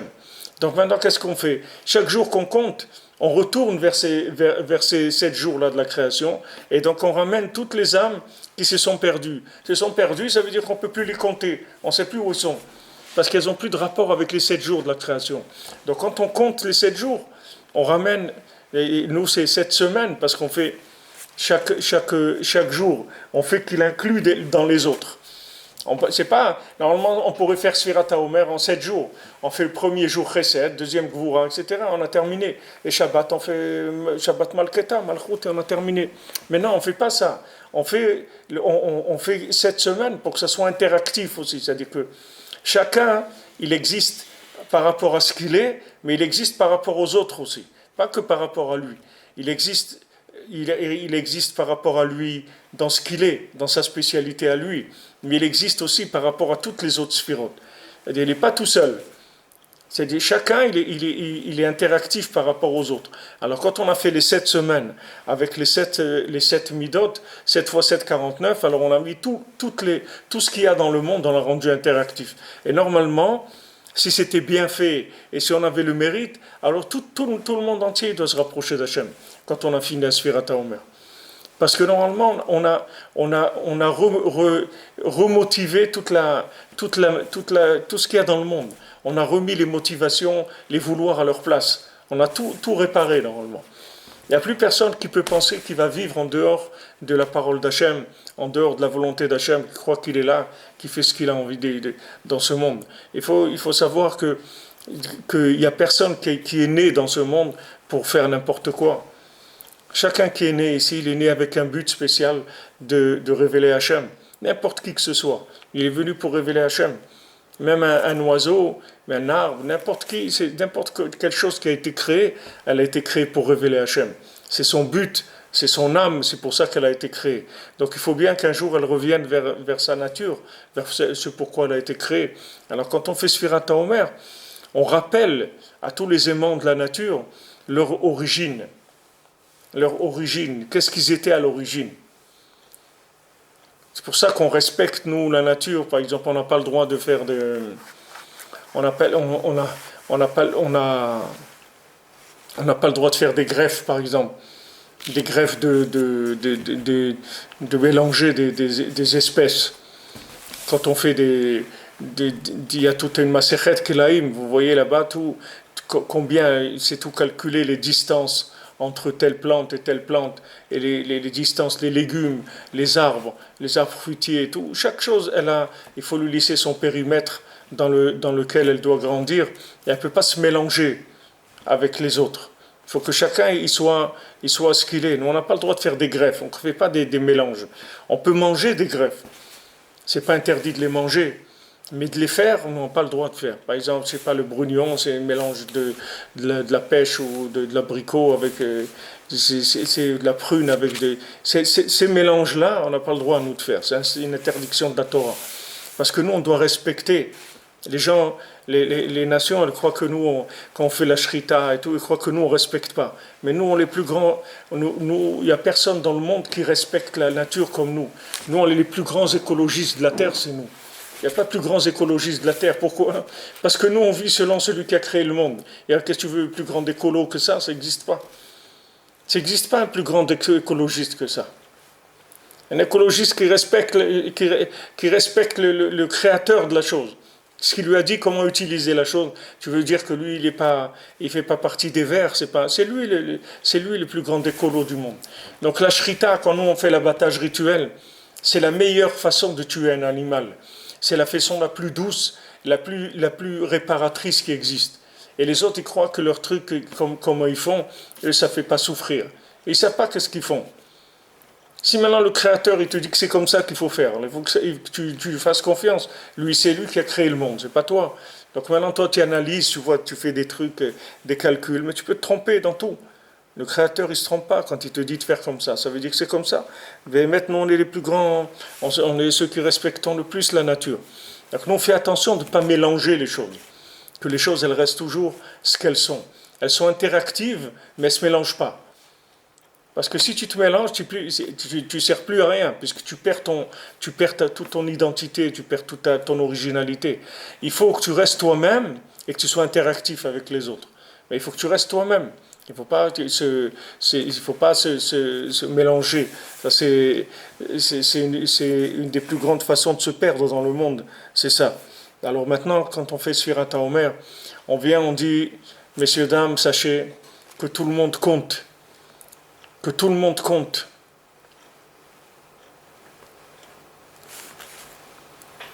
Tout le monde compte. Hachem, il a le compte de chacun. Il n'y a aucune partie de quoi que ce soit dans le monde qui ne compte pas.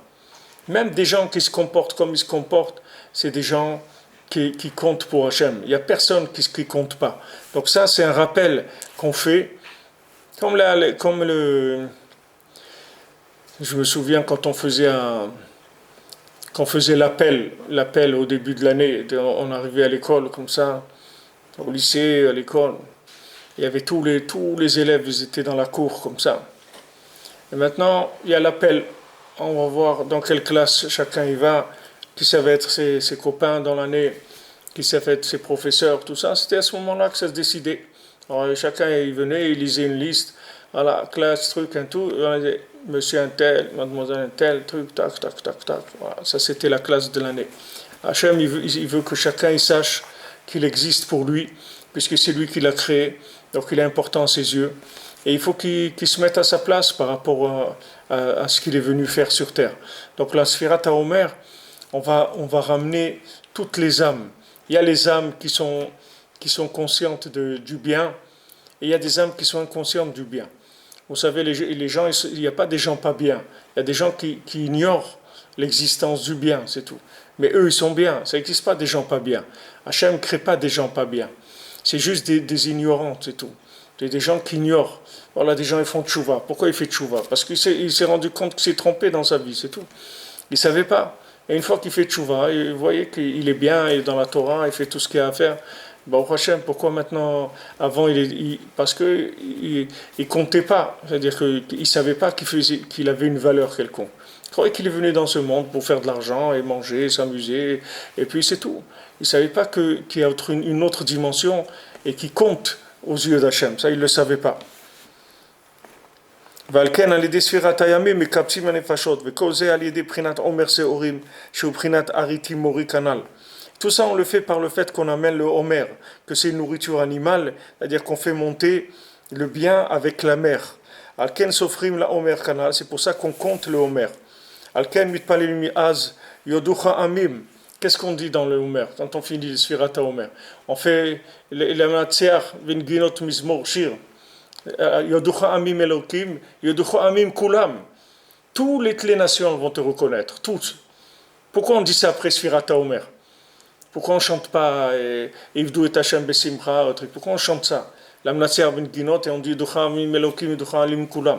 Parce que voilà, maintenant qu'on est en train de compter, on va faire savoir à chacun qui compte. Ne crois pas parce que tu t'es perdu, tu es parti dans l'hindouisme ou le bouddhisme ou n'importe quoi. Ne crois pas que tu comptes pas.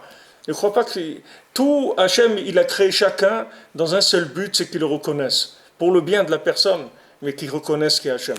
Donc quand on a fait Sfirat HaOmer, on dit que toutes les nations, elles te reconnaissent. Le rapport, c'est quoi? C'est que maintenant qu'on a montré à chacun qui fait partie d'un conte, qui ne peut pas se considérer comme étant quelqu'un qui n'a pas de valeur ou qui peut faire ce qu'il veut. Il ne peut pas, il y a un décompte. C'est-à-dire Hachem, il sait exactement pourquoi il a créé la personne. Il n'a pas créé la personne qui se considère sur terre comme étant n'importe quoi, quelqu'un de perdu qui va faire n'importe quoi dans sa vie. Non, il doit savoir qu'il compte pour Hachem et que ses actions elles sont importantes et que son vouloir il est important et que Hachem il l'observe individuellement, il s'occupe de lui de la même manière qu'il lui a donné un métier, qu'il est boulanger ou il est pâtissier ou il est ferronnier ou il est mécanicien ou il est docteur ou chacun lui a donné un métier. Pourquoi il a un métier qui n'est pas le même que l'autre et Hachem il montre à chacun qu'il a une valeur qui est unique, qu'il a quelque chose d'intrinsèque à lui, quelque chose qui est son essence à lui. Donc il ne peut pas se considérer comme quelqu'un un abandonné du monde. Il ne peut pas se considérer comme quelqu'un, voilà, il fait sa vie tranquille, il fait ce qu'il veut. Tu ne peux pas faire ce que tu veux. Tu peux pas du tout faire ce que tu veux. Parce que tu es dans un monde où on s'occupe de toi. C'est-à-dire que tu vois bien qu'on te fait respirer, on te donne des choses. Tout ça, d'où ça vient? Tu crois que ça vient de quoi? De ce que tu fais. Si tu pourrais faire ce que tu veux, ça ne te donnerait rien du tout. Et Hachem, il te donne tout ce qu'il te donne. Donc savoir que tu comptes à ses yeux. N'importe où tu te trouves, ne crois pas que parce que tu remplis pas des conditions, alors tu comptes pas pour Hachem. Il n'y a pas de conditions. Il n'y a pas de conditions. Les conditions, c'est d'avoir été créé, c'est tout. Alors tu as été créé, tu es là. Ok, il t'a fait comme ça. Il t'a fait que tu es comme ci ou c'est comme ça, que tu as des paramètres qui sont comme ça ou comme ça. Ça, c'est la volonté d'Hachem. Donc maintenant, tu fais avec ça. Tu fais ce que tu peux avec ça. Quelqu'un que, Chas v'Shalom, il est né, il est paralysé des jambes. Alors, ça veut dire quoi? C'est un sous-humain. Il n'est pas sous-humain. C'est comme Hachem, il veut qu'il soit, c'est tout. Hachem, il le veut comme ça. C'est comme ça qu'Hachem, il va tirer de la gloire de lui. C'est comme ça que lui va représenter le mieux Hachem sur terre, dans l'état où il est comme ça. Donc il ne faut pas croire qu'on n'est pas bien, qu'il nous manque rien du tout. Chacun, il est dans le top de ce qu'il doit avoir. Maintenant, quand tu regardes des films, alors tu crois qu'il te manque des choses. Mais si tu ne regardais pas de film, tu verrais qu'il te manque rien du tout. Si tu étais tout seul dans une forêt, tu sois né dans une forêt tout seul, qu'est-ce qui va te manquer? Rien du tout. Rien du tout. Fais l'expérience, fais naître quelqu'un sur une île déserte. Ben, tu vas voir qu'il ne lui manquera rien. Cache des micros, des trucs pour entendre s'il va se plaindre. Tu vas voir qu'il ne va jamais se plaindre. Parce qu'il ne sait pas qu'est-ce qui peut lui manquer. D'où ça vient qu'il te manque des choses? Parce que tu vois d'autres gens qui ont des choses. Alors tu fais des comparaisons. Mais s'il n'y avait personne, Rabbeinu dit, tu prends quelqu'un, tu le mets tout seul sur une île déserte et il devient un tzaddik.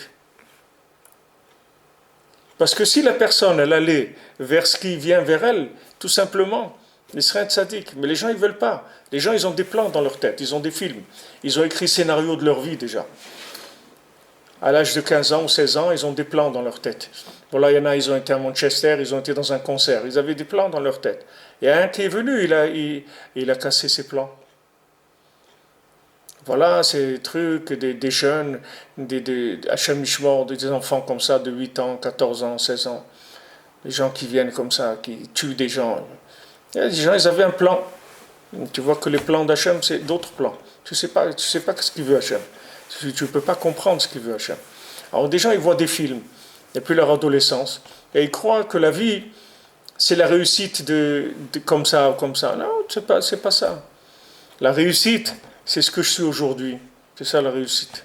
C'est ça la perfection.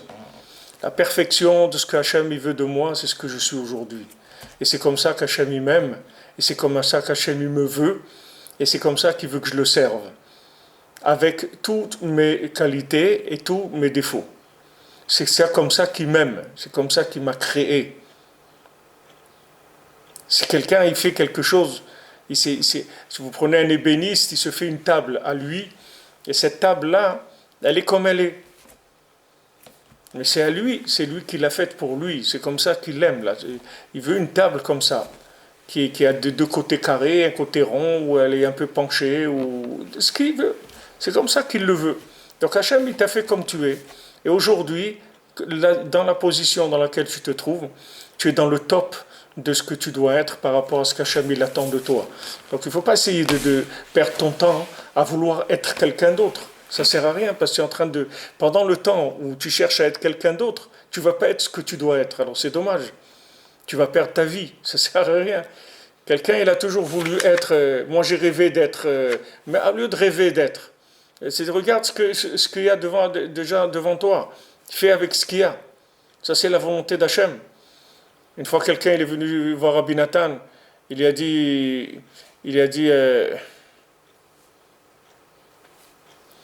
j'ai rêvé ça et ça. Je ne sais pas ce que ça veut dire, etc. Alors Rabbi Nathan lui a dit, raconte-moi d'abord ce qui se passe avec toi quand tu es réveillé. Après, on verra pour les rêves. Les gens, ils ont un rêve. Waouh, combien de gens ils m'appellent, Ravi frère, waouh, j'ai rêvé, truc, je sais pas ce que ça veut dire. Attends, regarde comment tu es bouleversé par un rêve. Et maintenant, parce qu'il se passe tous les jours dans ta vie, ça ne te bouleverse pas, ça ne te fait rien du tout. Alors que ça, c'est la réalité de ta vie. Ça, c'est beaucoup plus important que les rêves. Les rêves, il y a de tout dans des rêves, il y a à boire et à manger. Mais ce qui est devant toi, il n'y a pas à boire et à manger, c'est la réalité. Il n'y a pas de vide intérieur, il n'y a aucun vide intérieur. Il y a quelqu'un qui demande le grand vide intérieur. Il n'y a pas de vide intérieur. Il n'y a aucun vide intérieur. Il y a Hachem, il est dans chacun. La vie, c'est Hachem. Donc il n'y a pas de vide. Les vides, même les morts, ils sont pas vides. Même les morts, ils ont une connexion encore avec Hachem. Même quelqu'un il est dans sa tombe, c'est sur ça qu'il va y avoir la résurrection des morts. Il y a quelqu'un qui est mort, pourquoi on respecte les tombes? Pourquoi on respecte les morts? S'ils étaient morts, s'il ne restait plus rien, pourquoi on va respecter les morts? Parce que les morts, ils sont toujours vivants. C'est une phase, c'est tout. Comme un petit bébé, il est bébé. Après, il devient adolescent. Après, il devient adulte. Après, il devient vieux. Après, il devient mort. Mais c'est un état de la vie aussi d'être mort. Alors maintenant, bon, Hachem, on est vivant. On peut respirer. On peut parler avec Hachem. Quel vide il y a? Il n'y a pas de vide. Le vide de quoi? Par rapport, bien sûr, si vous regardez des films, alors vous allez sentir vide. Si vous regardez des films où il y a des gens qui sont riches, qui ont réussi, qui sont beaux, qui s'entendent à la perfection, qui ont truc et tout, et vous êtes là, vous sentez comme un pauvre type dans votre truc, mais parce que tout ça c'est du mensonge, c'est tout, c'est pour faire, pour montrer aux gens du mensonge. Ça montre aux gens le mensonge, mais c'est pas ça la vie. La vie, c'est ce que je suis dans le moindre des détails. Comment je suis né, comment mon cerveau y tourne, comment mon cœur y tourne, dans quelle famille je me trouve, dans quel endroit je vis. Tout ça, tout ça, c'est la volonté d'Hachem. C'est-à-dire, tout ça, c'est le plan d'Hachem et il est parfait par rapport à ce qu'il attend de moi.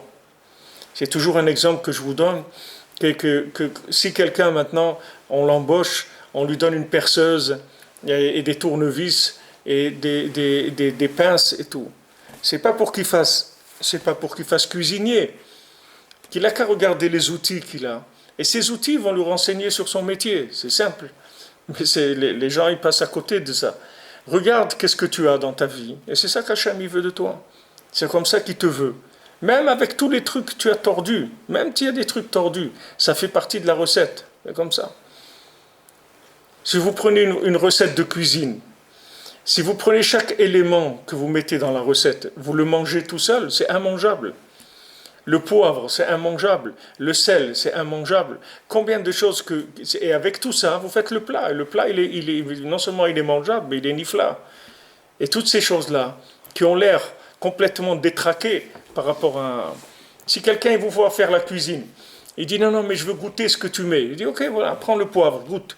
Alors, mais c'est dégoûtant, donc tu vas nous faire manger des trucs. Non, non, non, moi je ne veux pas manger, ça ne m'intéresse pas. Mais attends, c'est pas comme ça. Ça va se mettre avec ça, avec l'autre, avec l'autre. Et après, tu vas voir que ça va être niflaméode. Attends un petit peu, c'est tout.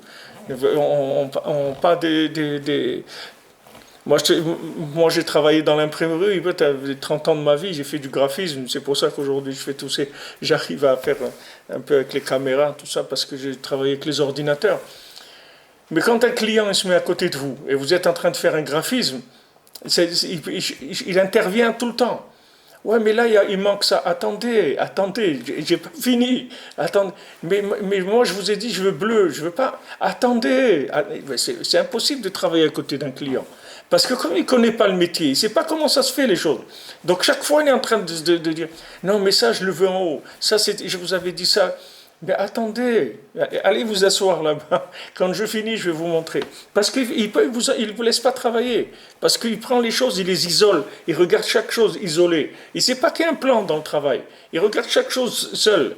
Notre vie, c'est pareil. Chacun, il regarde un élément de sa vie. Ça, et ça, et ça. Mais attends. Tous ces éléments-là, c'est ça qui va faire ta vie. Attends, tu vas voir, quand ces éléments ils vont être interactifs, qu'Hachem il va les lier tous, tu vas voir comment, chaque chose, tu vas voir comment tu devais avoir cette chose-là, sinon tu n'aurais pas réussi dans ta vie à faire ce que tu devais faire. Il fallait que tu passes par là et que tu vives ça, et c'est comme ça, mais il n'y a pas de vide. Pour Hachem, il n'y a aucun vide. Vide de quoi? Hachem, il est partout, il est avec nous tout le temps. On veut parler avec lui.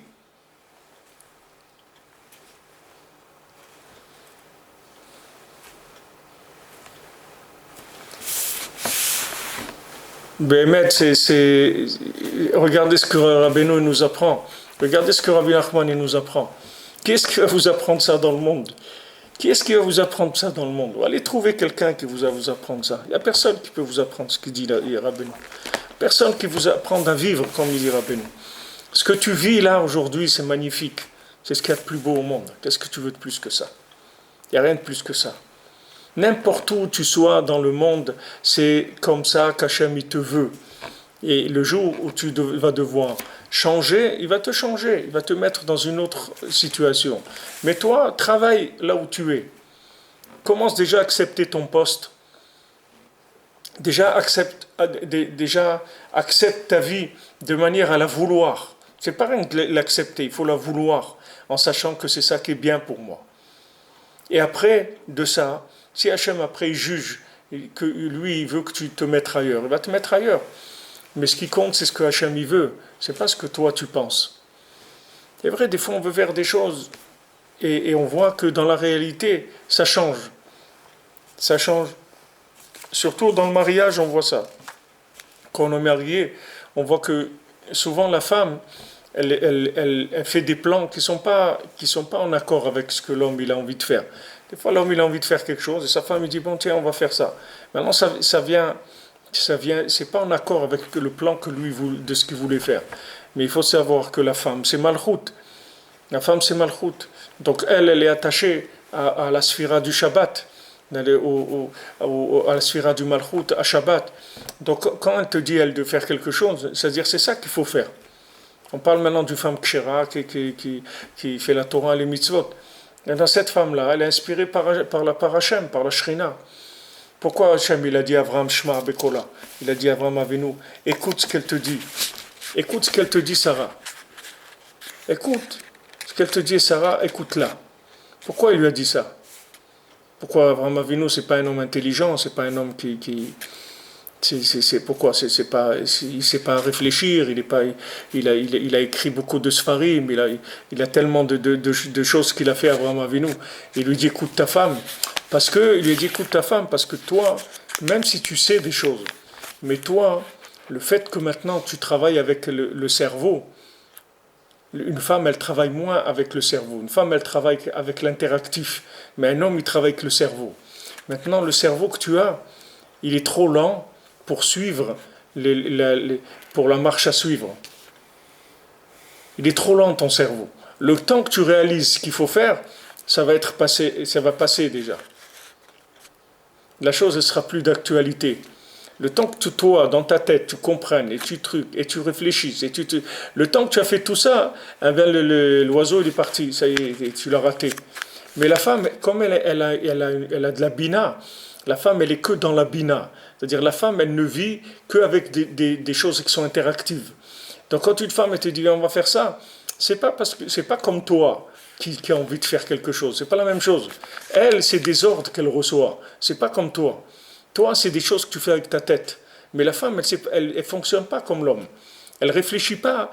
Quand elle te dit de faire quelque chose, c'est pas le produit, le résultat d'une réflexion.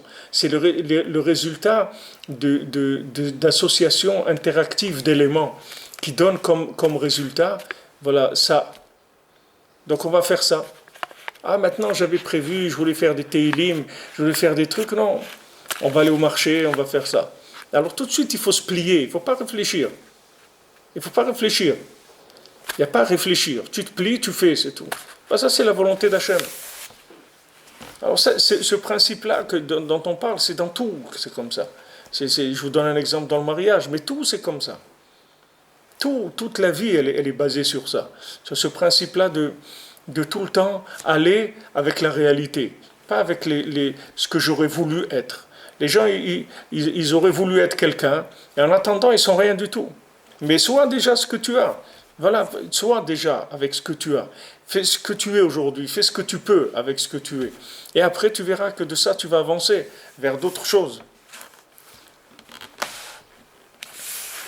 וכל זה על ידי בחינת עומר שעורים ובחינת אריתי מורי על כן סופרים לעומר כנ"ל.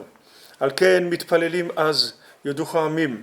Donc on dit que les nations elles te reconnaissent. דהיינו שיעלו כל הנפשות והניצוצות מבין העמים. Que toutes maintenant les éléments positifs qui se trouvent éparpillés dans toutes les nations, tous ces éléments ils remontent vers Hachem. וישובו אליו, et qui reviennent vers Hachem, ויודו אותו יתברך, et qui reconnaissent Hachem. Et à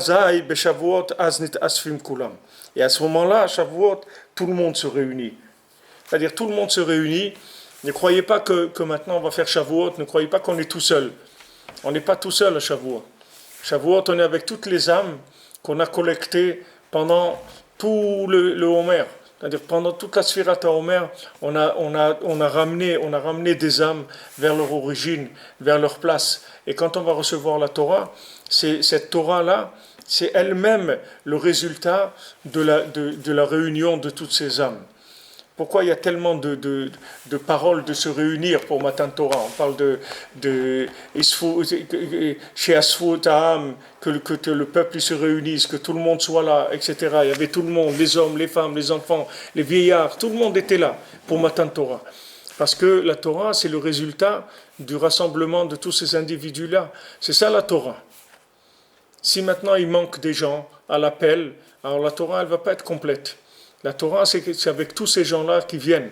Donc pendant Sfirat HaOmer, on est occupé à ramener tout le monde en disant à chacun, voilà, regarde, tu fais partie du compte. Hachem, il t'a compté dans les gens qui sont avec lui. Il t'a créé, il sait qu'il te connaît très bien et il t'aime beaucoup. Alors viens avec nous, on va faire une grande réunion et Hachem, il va se révéler à nous, il va nous donner la Torah. Maintenant, cette Torah qu'on va recevoir, elle dépend de ces éléments-là. Parce que maintenant, s'il manque des éléments, alors il va manquer dans les 70 facettes de la Torah. Et s'il manque dans les 70 facettes de la Torah, ça veut dire qu'il va manquer des façons de vivre la Torah. Qu'est-ce que c'est les 70 facettes? Les 70 facettes, c'est des façons de vivre la Torah. Il y a 70 facettes pour chaque chose. Il y a 70 façons de les vivre. Maintenant, si on ramasse pas tous ces gens-là, il va manquer des facettes. Et s'il manque des facettes, alors il va y avoir des gens qui ne vont pas pouvoir servir Hachem parce que la facette dont ils ont besoin, elle est absente.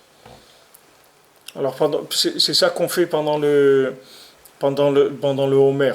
On s'occupe d'abord de réunir les Nefashot, comme je vous l'ai dit plusieurs fois. C'est ce qu'il a dit Yosef. Yosef Hatzadik, il a dit d'abord, je réunis tout le monde, et après toi, Yehuda, tu pourras installer la royauté d'Hachem. D'abord, on va réunir tout le monde.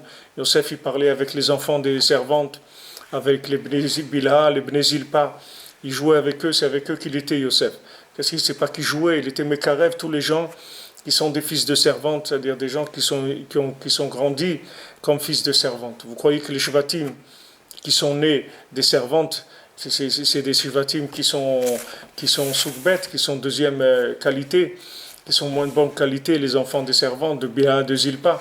C'est la même chose que les autres. Ils sont au même niveau que les autres. La seule chose qui est différente, c'est qu'ils sont nés des servantes pour montrer aux gens que même si quelqu'un il est né d'une servante, ça ne change rien du tout dans la qualité de ce qui va être. Ça ne change rien du tout d'où il est né. Rabbeinu, il a dit, ne croyez pas que je suis devenu ce que je suis devenu parce que je suis né de la famille du Baal Shem Tov. Je serais né le fils d'un épicier ou de n'importe quoi, ça aurait été la même chose. Je serais arrivé à la même chose. Ça ne change rien du tout, comment je suis né ou je ne suis pas né. J'ai fait ce que j'avais à faire, c'est tout. Et je l'aurais fait dans n'importe quelle condition dans lesquelles je serais né. Ça n'aurait rien changé du tout. Il ne faut pas regarder les conditions dans lesquelles on se trouve en disant voilà, à cause de ça, je voulais faire ça, je n'ai pas pu. Fais ce que tu peux maintenant. Avec ça, tu vas voir que tu vas arriver à tout. Mais fais ce que tu peux maintenant. Au lieu de rêver, de vouloir faire autre chose, et en attendant, tu ne fais pas ce que tu peux faire. C'est dommage. Donc, toutes ces âmes, on les ramasse à Shavuot. C'est ça qui va nous faire le Matan Torah. Le Matan Torah, c'est toutes ces âmes que pendant tout la Sfirat HaOmer, on a rapproché d'Hachem. Et ça, ce qui est écrit le troisième mois, puisque Sivan, c'est le troisième mois de l'année, ça commence par Nissan. Maintenant, on est en Sivan. Vayichan Sham Israël Negedahar. Et le Ham Israël, il s'est installé, il a campé en face de la montagne. Belev Shalem Be'achdut, avec un cœur entier, avec de l'union, avec tout le monde était réuni. Parce qu'avant ils étaient éparpillés, ils étaient séparés. Parce que toutes les âmes, elles ne s'étaient pas encore réunies.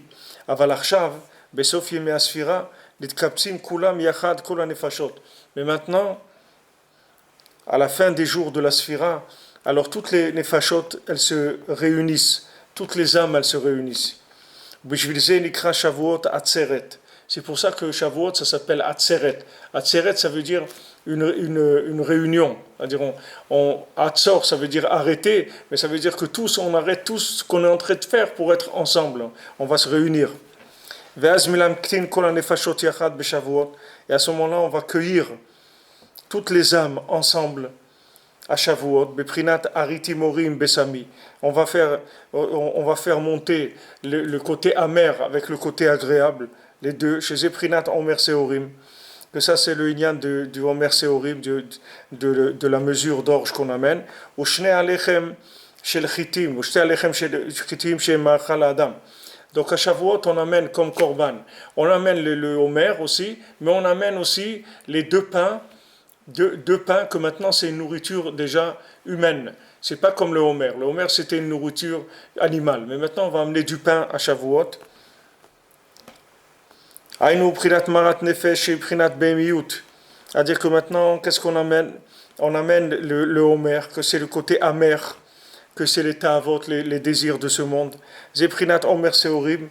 Ou la lotam tam gamken. Ça c'est le Homer qu'on va faire monter aussi. Et im besami zeprinat shte alechem. Avec les besami, c'est-à-dire ce qui sent bon, c'est-à-dire les deux pains qui sont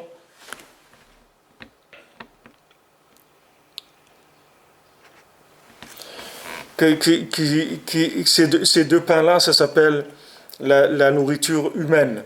Et ça, c'est les bonnes âmes, c'est-à-dire les gens qui ont trouvé le bien, ou en nous les points positifs qu'il y a, c'est-à-dire les points sur lesquels on a pris conscience d'Hachem, et on fait le bien par rapport à ce que Hachem il veut. Et il y a l'autre côté qui est amer, c'est le côté où on s'est égaré.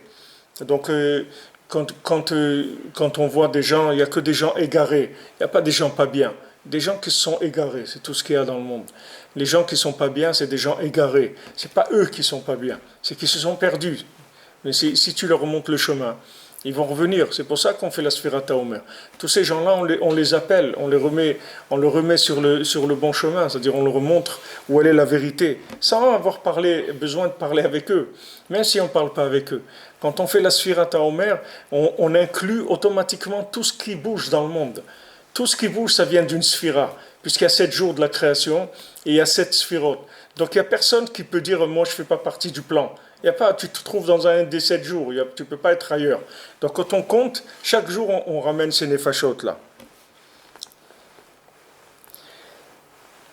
Shehem nikraim adam baledea vesechel alede shemekablim matora b'shavuot kanal. Alors maintenant, on réunit les gens qui sont perdus, qui étaient perdus, avec les gens qui avaient la conscience d'Hachem, et tout cela ensemble ils reçoivent la Torah à Shavuot. Vazayin imshach hashgacha shlema. Et à ce moment-là, il y a l'Ashgacha Shlema. C'est-à-dire Hachem, il peut enfin commencer à diriger le monde avec la providence. C'est-à-dire il peut rentrer en action de façon découverte, de façon révélée. Tout c'est Hachem. Seulement, quand maintenant tu n'es pas connecté, alors tu es sous des lois naturelles. Et quand tu es connecté, alors tu es sous la providence. Ce n'est pas la même chose. Même si l'action c'est la même, si la chose c'est la même, mais dans ce qu'elle est, si quelqu'un reçoit sa parnassa, par exemple, qu'il la reçoit en étant conscient que c'est Hachem qui lui donne, ou qu'il reçoit comme il reçoit, ça ne change rien ce qu'il reçoit. Mais qu'est-ce qui change tout, c'est que si maintenant il est connecté avec Hachem, quand il reçoit sa parnassa, il voit Hachem. Il voit la main d'Hachem dans ce qu'il vit. Tandis que sinon, il ne voit pas la main d'Hachem. Il croit que c'est normal. Il a travaillé, il a fait ça, donc il a été payé et tout. C'est tout normal. Mais cette norme-là, qui est le côté naturel qu'il y a dans le monde, Hachem, il a fait ça que pour que le monde il fonctionne. Sinon, les gens perdus, ils seraient détruits complètement. Donc Hachem, il a mis un côté pour les gens qui se sont perdus de la conscience divine, que ça c'est la logique des lois naturelles, et les gens qui sont conscients de l'existence d'Hachem, alors eux ils vivent sur l'Ashgacha. Mais Hachem, il veut une Ashgacha Shlema, c'est-à-dire qu'Hachem, il veut mettre tout le monde dans le plan de la providence divine. Il ne veut pas que les gens soient séparés, parce que si c'est séparé, il peut pas mettre sa providence si tu te trouves avec des gens dans un endroit où il y a des gens qui vivent avec les lois naturelles et des gens qui vivent avec l'Ashgacha, on ne peut pas intervenir de façon révélée. Hachem, il ne peut pas intervenir parce que sinon, il y a des gens qui ne croient pas, donc ils vont être encore plus choqués. Donc tu es obligé de trouver le dénominateur commun. Le dénominateur commun, il est toujours en bas, il n'est pas en haut. Donc, quand nous, on ne rapproche pas les autres, alors on se bloque nous-mêmes, parce que Hachem, il ne peut pas se révéler comme il voudrait se révéler. Seulement, si on réunit tout le monde, alors on reçoit une Torah qui inclut toute l'humanité. N'importe qui. Tout le monde va se reconnaître par rapport à la Torah. C'est pour ça qu'Hachem, il a proposé la Torah à toutes les nations. Il y a 70 nations, il y a 70 facettes de la Torah, mais il y a 70 nations. Hachem, il a proposé à chacune des nations la Torah. Comme ça, il a marqué chaque nation de la Torah. Le fait qu'il leur a proposé, ça les a marqués. Ils ont été marqués par la Torah déjà. ואזי נמשך השגחה שלמה, וזהו שנאורים כל הלילה בשבועות, כדי לזכות להמשיך קבלת התורה. C'est pour ça qu'on reste réveillé le soir de Shavuot. C'est important, Rabbi Nachman il a dit qu'il ne faut pas dormir le soir de Shavuot. Le premier soir, pour ceux qui habitent en dehors d'Eretz Israël, et ceux qui sont en Eretz Israël, c'est de toute façon qu'un soir, mais ceux qui habitent en dehors d'Eretz Israël, c'est le premier soir. Shehu prinat hashgacha shlema. Maintenant, pourquoi on reste réveillé toute la nuit? C'est pour attirer sur nous la providence divine. La providence divine, ça veut dire qu'on n'est pas endormi. Parce que quand tu dors, ça veut dire que tu n'es pas conscient de ce qui est en train de se passer avec toi. Toi, tu crois que tu vas, tu travailles, tu reçois ton chèque, tu déposes sur le compte, il y a eu un virement, tu as payé ça. Tu crois que les choses elles se font comme ça. Tu ne vois pas Hachem dans chaque chose. Maintenant, pourquoi tu ne vois pas Hachem? Parce que tu es endormi, tu dors. Tu dors, c'est-à-dire que tu n'es pas conscient. Pas conscient de l'existence d'Hachem dans chaque détail. Et ça vient du fait qu'il manque des compléments d'âme. Du moment où toutes les âmes ne sont pas rapprochées d'Hachem, alors il ne peut pas se révéler de façon évidente. Pour ça, quand Mashiach il va venir, il va donner une conscience générale de l'existence d'Hachem pour tout le monde. Et là, Hachem il va intervenir de façon dévoilée, pas cachée comme c'est aujourd'hui. שהוא בחינת השגחה שלמה, שהיא נמשכת מבחינת עינה דלא נעים. Et la השגחה שלמה, elle vient de l'œil, עינה דלא נעים, ça veut dire de l'œil qui ne dort pas. על כן אינם ישנים כל הלילה. C'est pour ça qu'on reste réveillé tout le soir de Shavuot. גם נדוד השינה, זה בחינת שבירת תאוות ממון. Aussi le fait de ne pas dormir, ça casse la tava de l'argent. C'est-à-dire quand quelqu'un il a tava de l'argent, il a le désir de l'argent, pourquoi? Le désir de l'argent, c'est pas pour l'argent, c'est les moyens d'existence, les moyens de réalisation de ce qu'il a envie de faire. Et ça, c'est le contraire de l'ashgacha. Parce que l'ashgacha, ça veut dire que maintenant, je laisse Hachem driver ma vie. Mais quand je veux de l'argent, ça veut dire que c'est moi qui veux driver ma vie. J'ai envie de faire des choses, je veux de l'argent pour faire ce que j'ai à faire, parce que je compte pas sur l'ashgacha. Chez Chocher, qu'est-ce que c'est l'argent? C'est de l'obscurité. Atzvut, c'est de la tristesse. L'argent, c'est l'obscurité, c'est la tristesse. Sitra demota, c'est le côté de la mort. Parce que même la richesse dans la Gdusha, même quelqu'un qui fait Maseh Matan Be'emuna, Rabbeinu il dit dans la Torah 54, Rabbeinu il dit que ça s'appelle dormir. Ça s'appelle dormir parce que normalement si tu es réveillé, Hachem il te sert à manger, tu n'as pas besoin d'aller chercher rien du tout. Tout ça va venir vers toi. Mais comme tu es endormi, alors tu fais des transactions. Même si ces transactions elles se font dans la cache-route, selon les lois de la Torah, mais ça reste du transactionnel quand même. Normalement on ne devrait pas faire de transactions. Normalement, tout ça devrait faire par Hachem. C'est tout le monde fait des prières et Hachem, il nous fait tout. Mais comme maintenant, on n'est pas au niveau d'être conscient de l'intervention d'Hachem, alors ça se passe comme ça.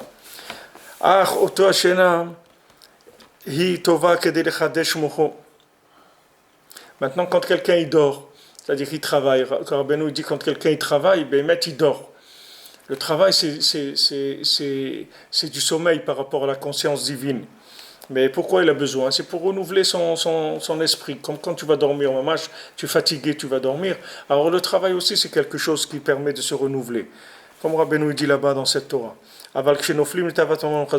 Si quelqu'un tombe dans le plaisir, dans la passion de l'argent, alors à ce moment-là, il faut arrêter de dormir, il faut bouger le sommeil.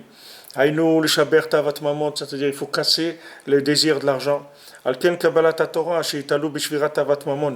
C'est pour ça que maintenant recevoir la Torah, ça dépend de combien on a cassé le désir de l'argent. Donc maintenant, on a besoin d'être réveillé toute la nuit, parce que pour recevoir la Torah, il faut pas chercher l'argent. C'est-à-dire, si on cherche l'argent, ça veut dire on croit dans un monde qui tourne en circuit fermé, qui est dépendant de ce qu'il y a à l'intérieur de ce monde. Donc si on n'a pas d'argent, on ne va pas pouvoir faire ce qu'il y a à faire. Maintenant, pour enlever ça, il faut se réveiller. Il faut se réveiller, c'est-à-dire prendre conscience qu'il y a la main d'Hachem dans le monde, que c'est lui qui dirige tout. Alors c'est pour ça qu'on est réveillé le soir de Shavuot avant de recevoir la Torah. Pour casser le sommeil qui est le principe de l'argent. Et ça fait allusion à cette providence parfaite qui est l'œil qui ne dort pas. Parce qu'un dépend de l'autre. Parce que si on veut vivre dans la providence, alors on est obligé de casser le désir de l'argent. Parce que tant qu'on a le désir de l'argent, ça veut dire qu'on ne croit pas que Hachem il peut nous donner ce qu'il doit nous donner. On a besoin de beaucoup d'argent pour faire ce qu'on a à faire. Mais si Hachem il veut que tu fasses quelque chose, il va te donner les moyens de faire ce que tu as. Même si tu as besoin de millions, Hachem il va te les donner. Tu as besoin de te casser la tête. Parce que Hachem c'est lui le créateur. Si maintenant il estime que tu dois faire quelque chose où tu as besoin de millions, il va te les donner. Hachem, c'est lui qui dirige le monde. Donc il veut que tu fasses ça, il va te donner les moyens. Il ne va pas te dire de faire quelque chose sans te donner les moyens. Donc pourquoi tu cherches l'argent? Tu cherches l'argent parce que tu ne crois pas qu'il y a Hachem dans le monde. Donc tu crois que tu dois te débrouiller tout seul. Et si tu crois que tu dois te débrouiller tout seul, alors il faut que tu mettes beaucoup d'argent de côté. Parce que tu ne sais pas ce qui peut se passer dans la vie. Mais si tu es avec Hachem, il ne se passe que des choses qui sont contrôlées par Hachem, tout est contrôlé. Donc c'est pour ça qu'il dit que si tu veux vivre dans l'Ashgacha Shlema, c'est-à-dire dans la providence complète, tu ne peux pas avoir ta Avat Mamon. C'est-à-dire tu choisis ou l'argent ou la providence. Mais les deux, ça ne marche pas ensemble. Maintenant, ça ne veut pas dire que tu ne vas pas avoir d'argent. Tu peux avoir beaucoup d'argent. Mais seulement, tu ne l'as pas cherché, cet argent. Ce n'est pas toi qui l'as cherché. On te l'a amené parce que tu dois faire des choses. Mais ce n'est pas toi, c'est pas ce que tu cherches. Toi, tu cherches Hachem, c'est tout. Le reste, ça ne t'intéresse pas. Comme le Baal Shem Tov, on voit, il ne gardait pas l'argent. Avant d'aller dormir, il fallait qu'il dépense son argent parce qu'il ne voulait pas que le lendemain, il se lève avec de l'argent de la veille. Ça veut dire, il y a pas, où il est Hachem d'aujourd'hui. Hachem d'hier, ce n'est pas le Hachem d'aujourd'hui. Donc ça lui mélange tout. Il ne veut pas. Il veut chaque jour, il veut sa bracha de chaque jour. Il n'a pas envie de vivre avec l'argent de la veille. C'est un grand niveau. Et nous, on doit tendre vers ça, au moins vouloir. Bezrat Hashem. Alors, chez Shabbat Shalom à tout le monde. Et je vous remercie pour tous ceux qui sont à l'écoute là. Je vois que Baruch Hashem, vous êtes très nombreux à être avec nous ce soir pour notre émission de la parole de Rabbeinu. Alors, je souhaite Shabbat Shalom et Chodesh Tov. Et un bon matin de Torah, Bezrat Hashem. Beaucoup de Achdout, vous voyez que ça dépend. Plus on est ensemble,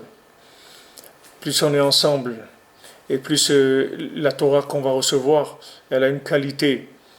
Parce que chacun, il a des éléments dont on a besoin. Chacun, il a besoin de l'autre. Il a besoin de la Torah qui se trouve chez l'autre. Donc si on n'est pas ensemble, on est perdant. Tout le monde est perdant. Parce que les éléments qui vont nous permettre de faire tchouva, on ne les a pas. Des fois, vous avez reçu une partie du message. Vous n'avez pas reçu tout le message. Parce que si vous avez reçu tout le message, alors ce sera un autre niveau complètement. Et voilà l'autre partie du message, elle est chez l'autre. C'est comme si vous prenez un texte, chacun il a une lettre. Qu'est-ce qu'il va faire avec une lettre? Alors une lettre et une autre, et une autre, et une autre, et une autre, et une autre, et des centaines. Après ça fait un... Comment on dit une lettre? C'est une lettre, oui. Une lettre entière, c'est une lettre. C'est une lettre, un A ou un B ou un C, mais c'est une lettre aussi après, ça se lit, c'est un message. Ce message-là, il est fait par le fait qu'on est ensemble.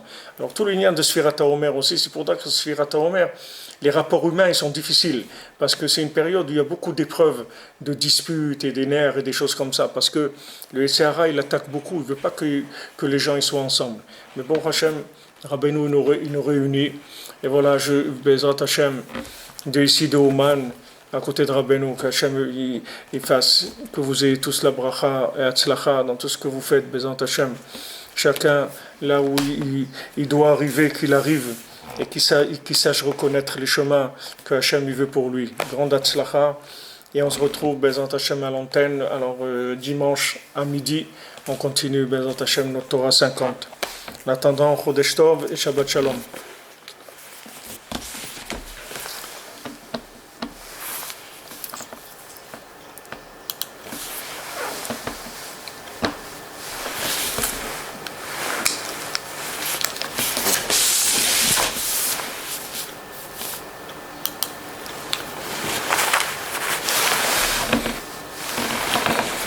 Rabotai. Je ne vous ai pas dit avant, parce que la tfila, ils ont commencé peut-être à 4h30. C'est-à-dire pour le net, quoi. Il y a des minyanim après, mais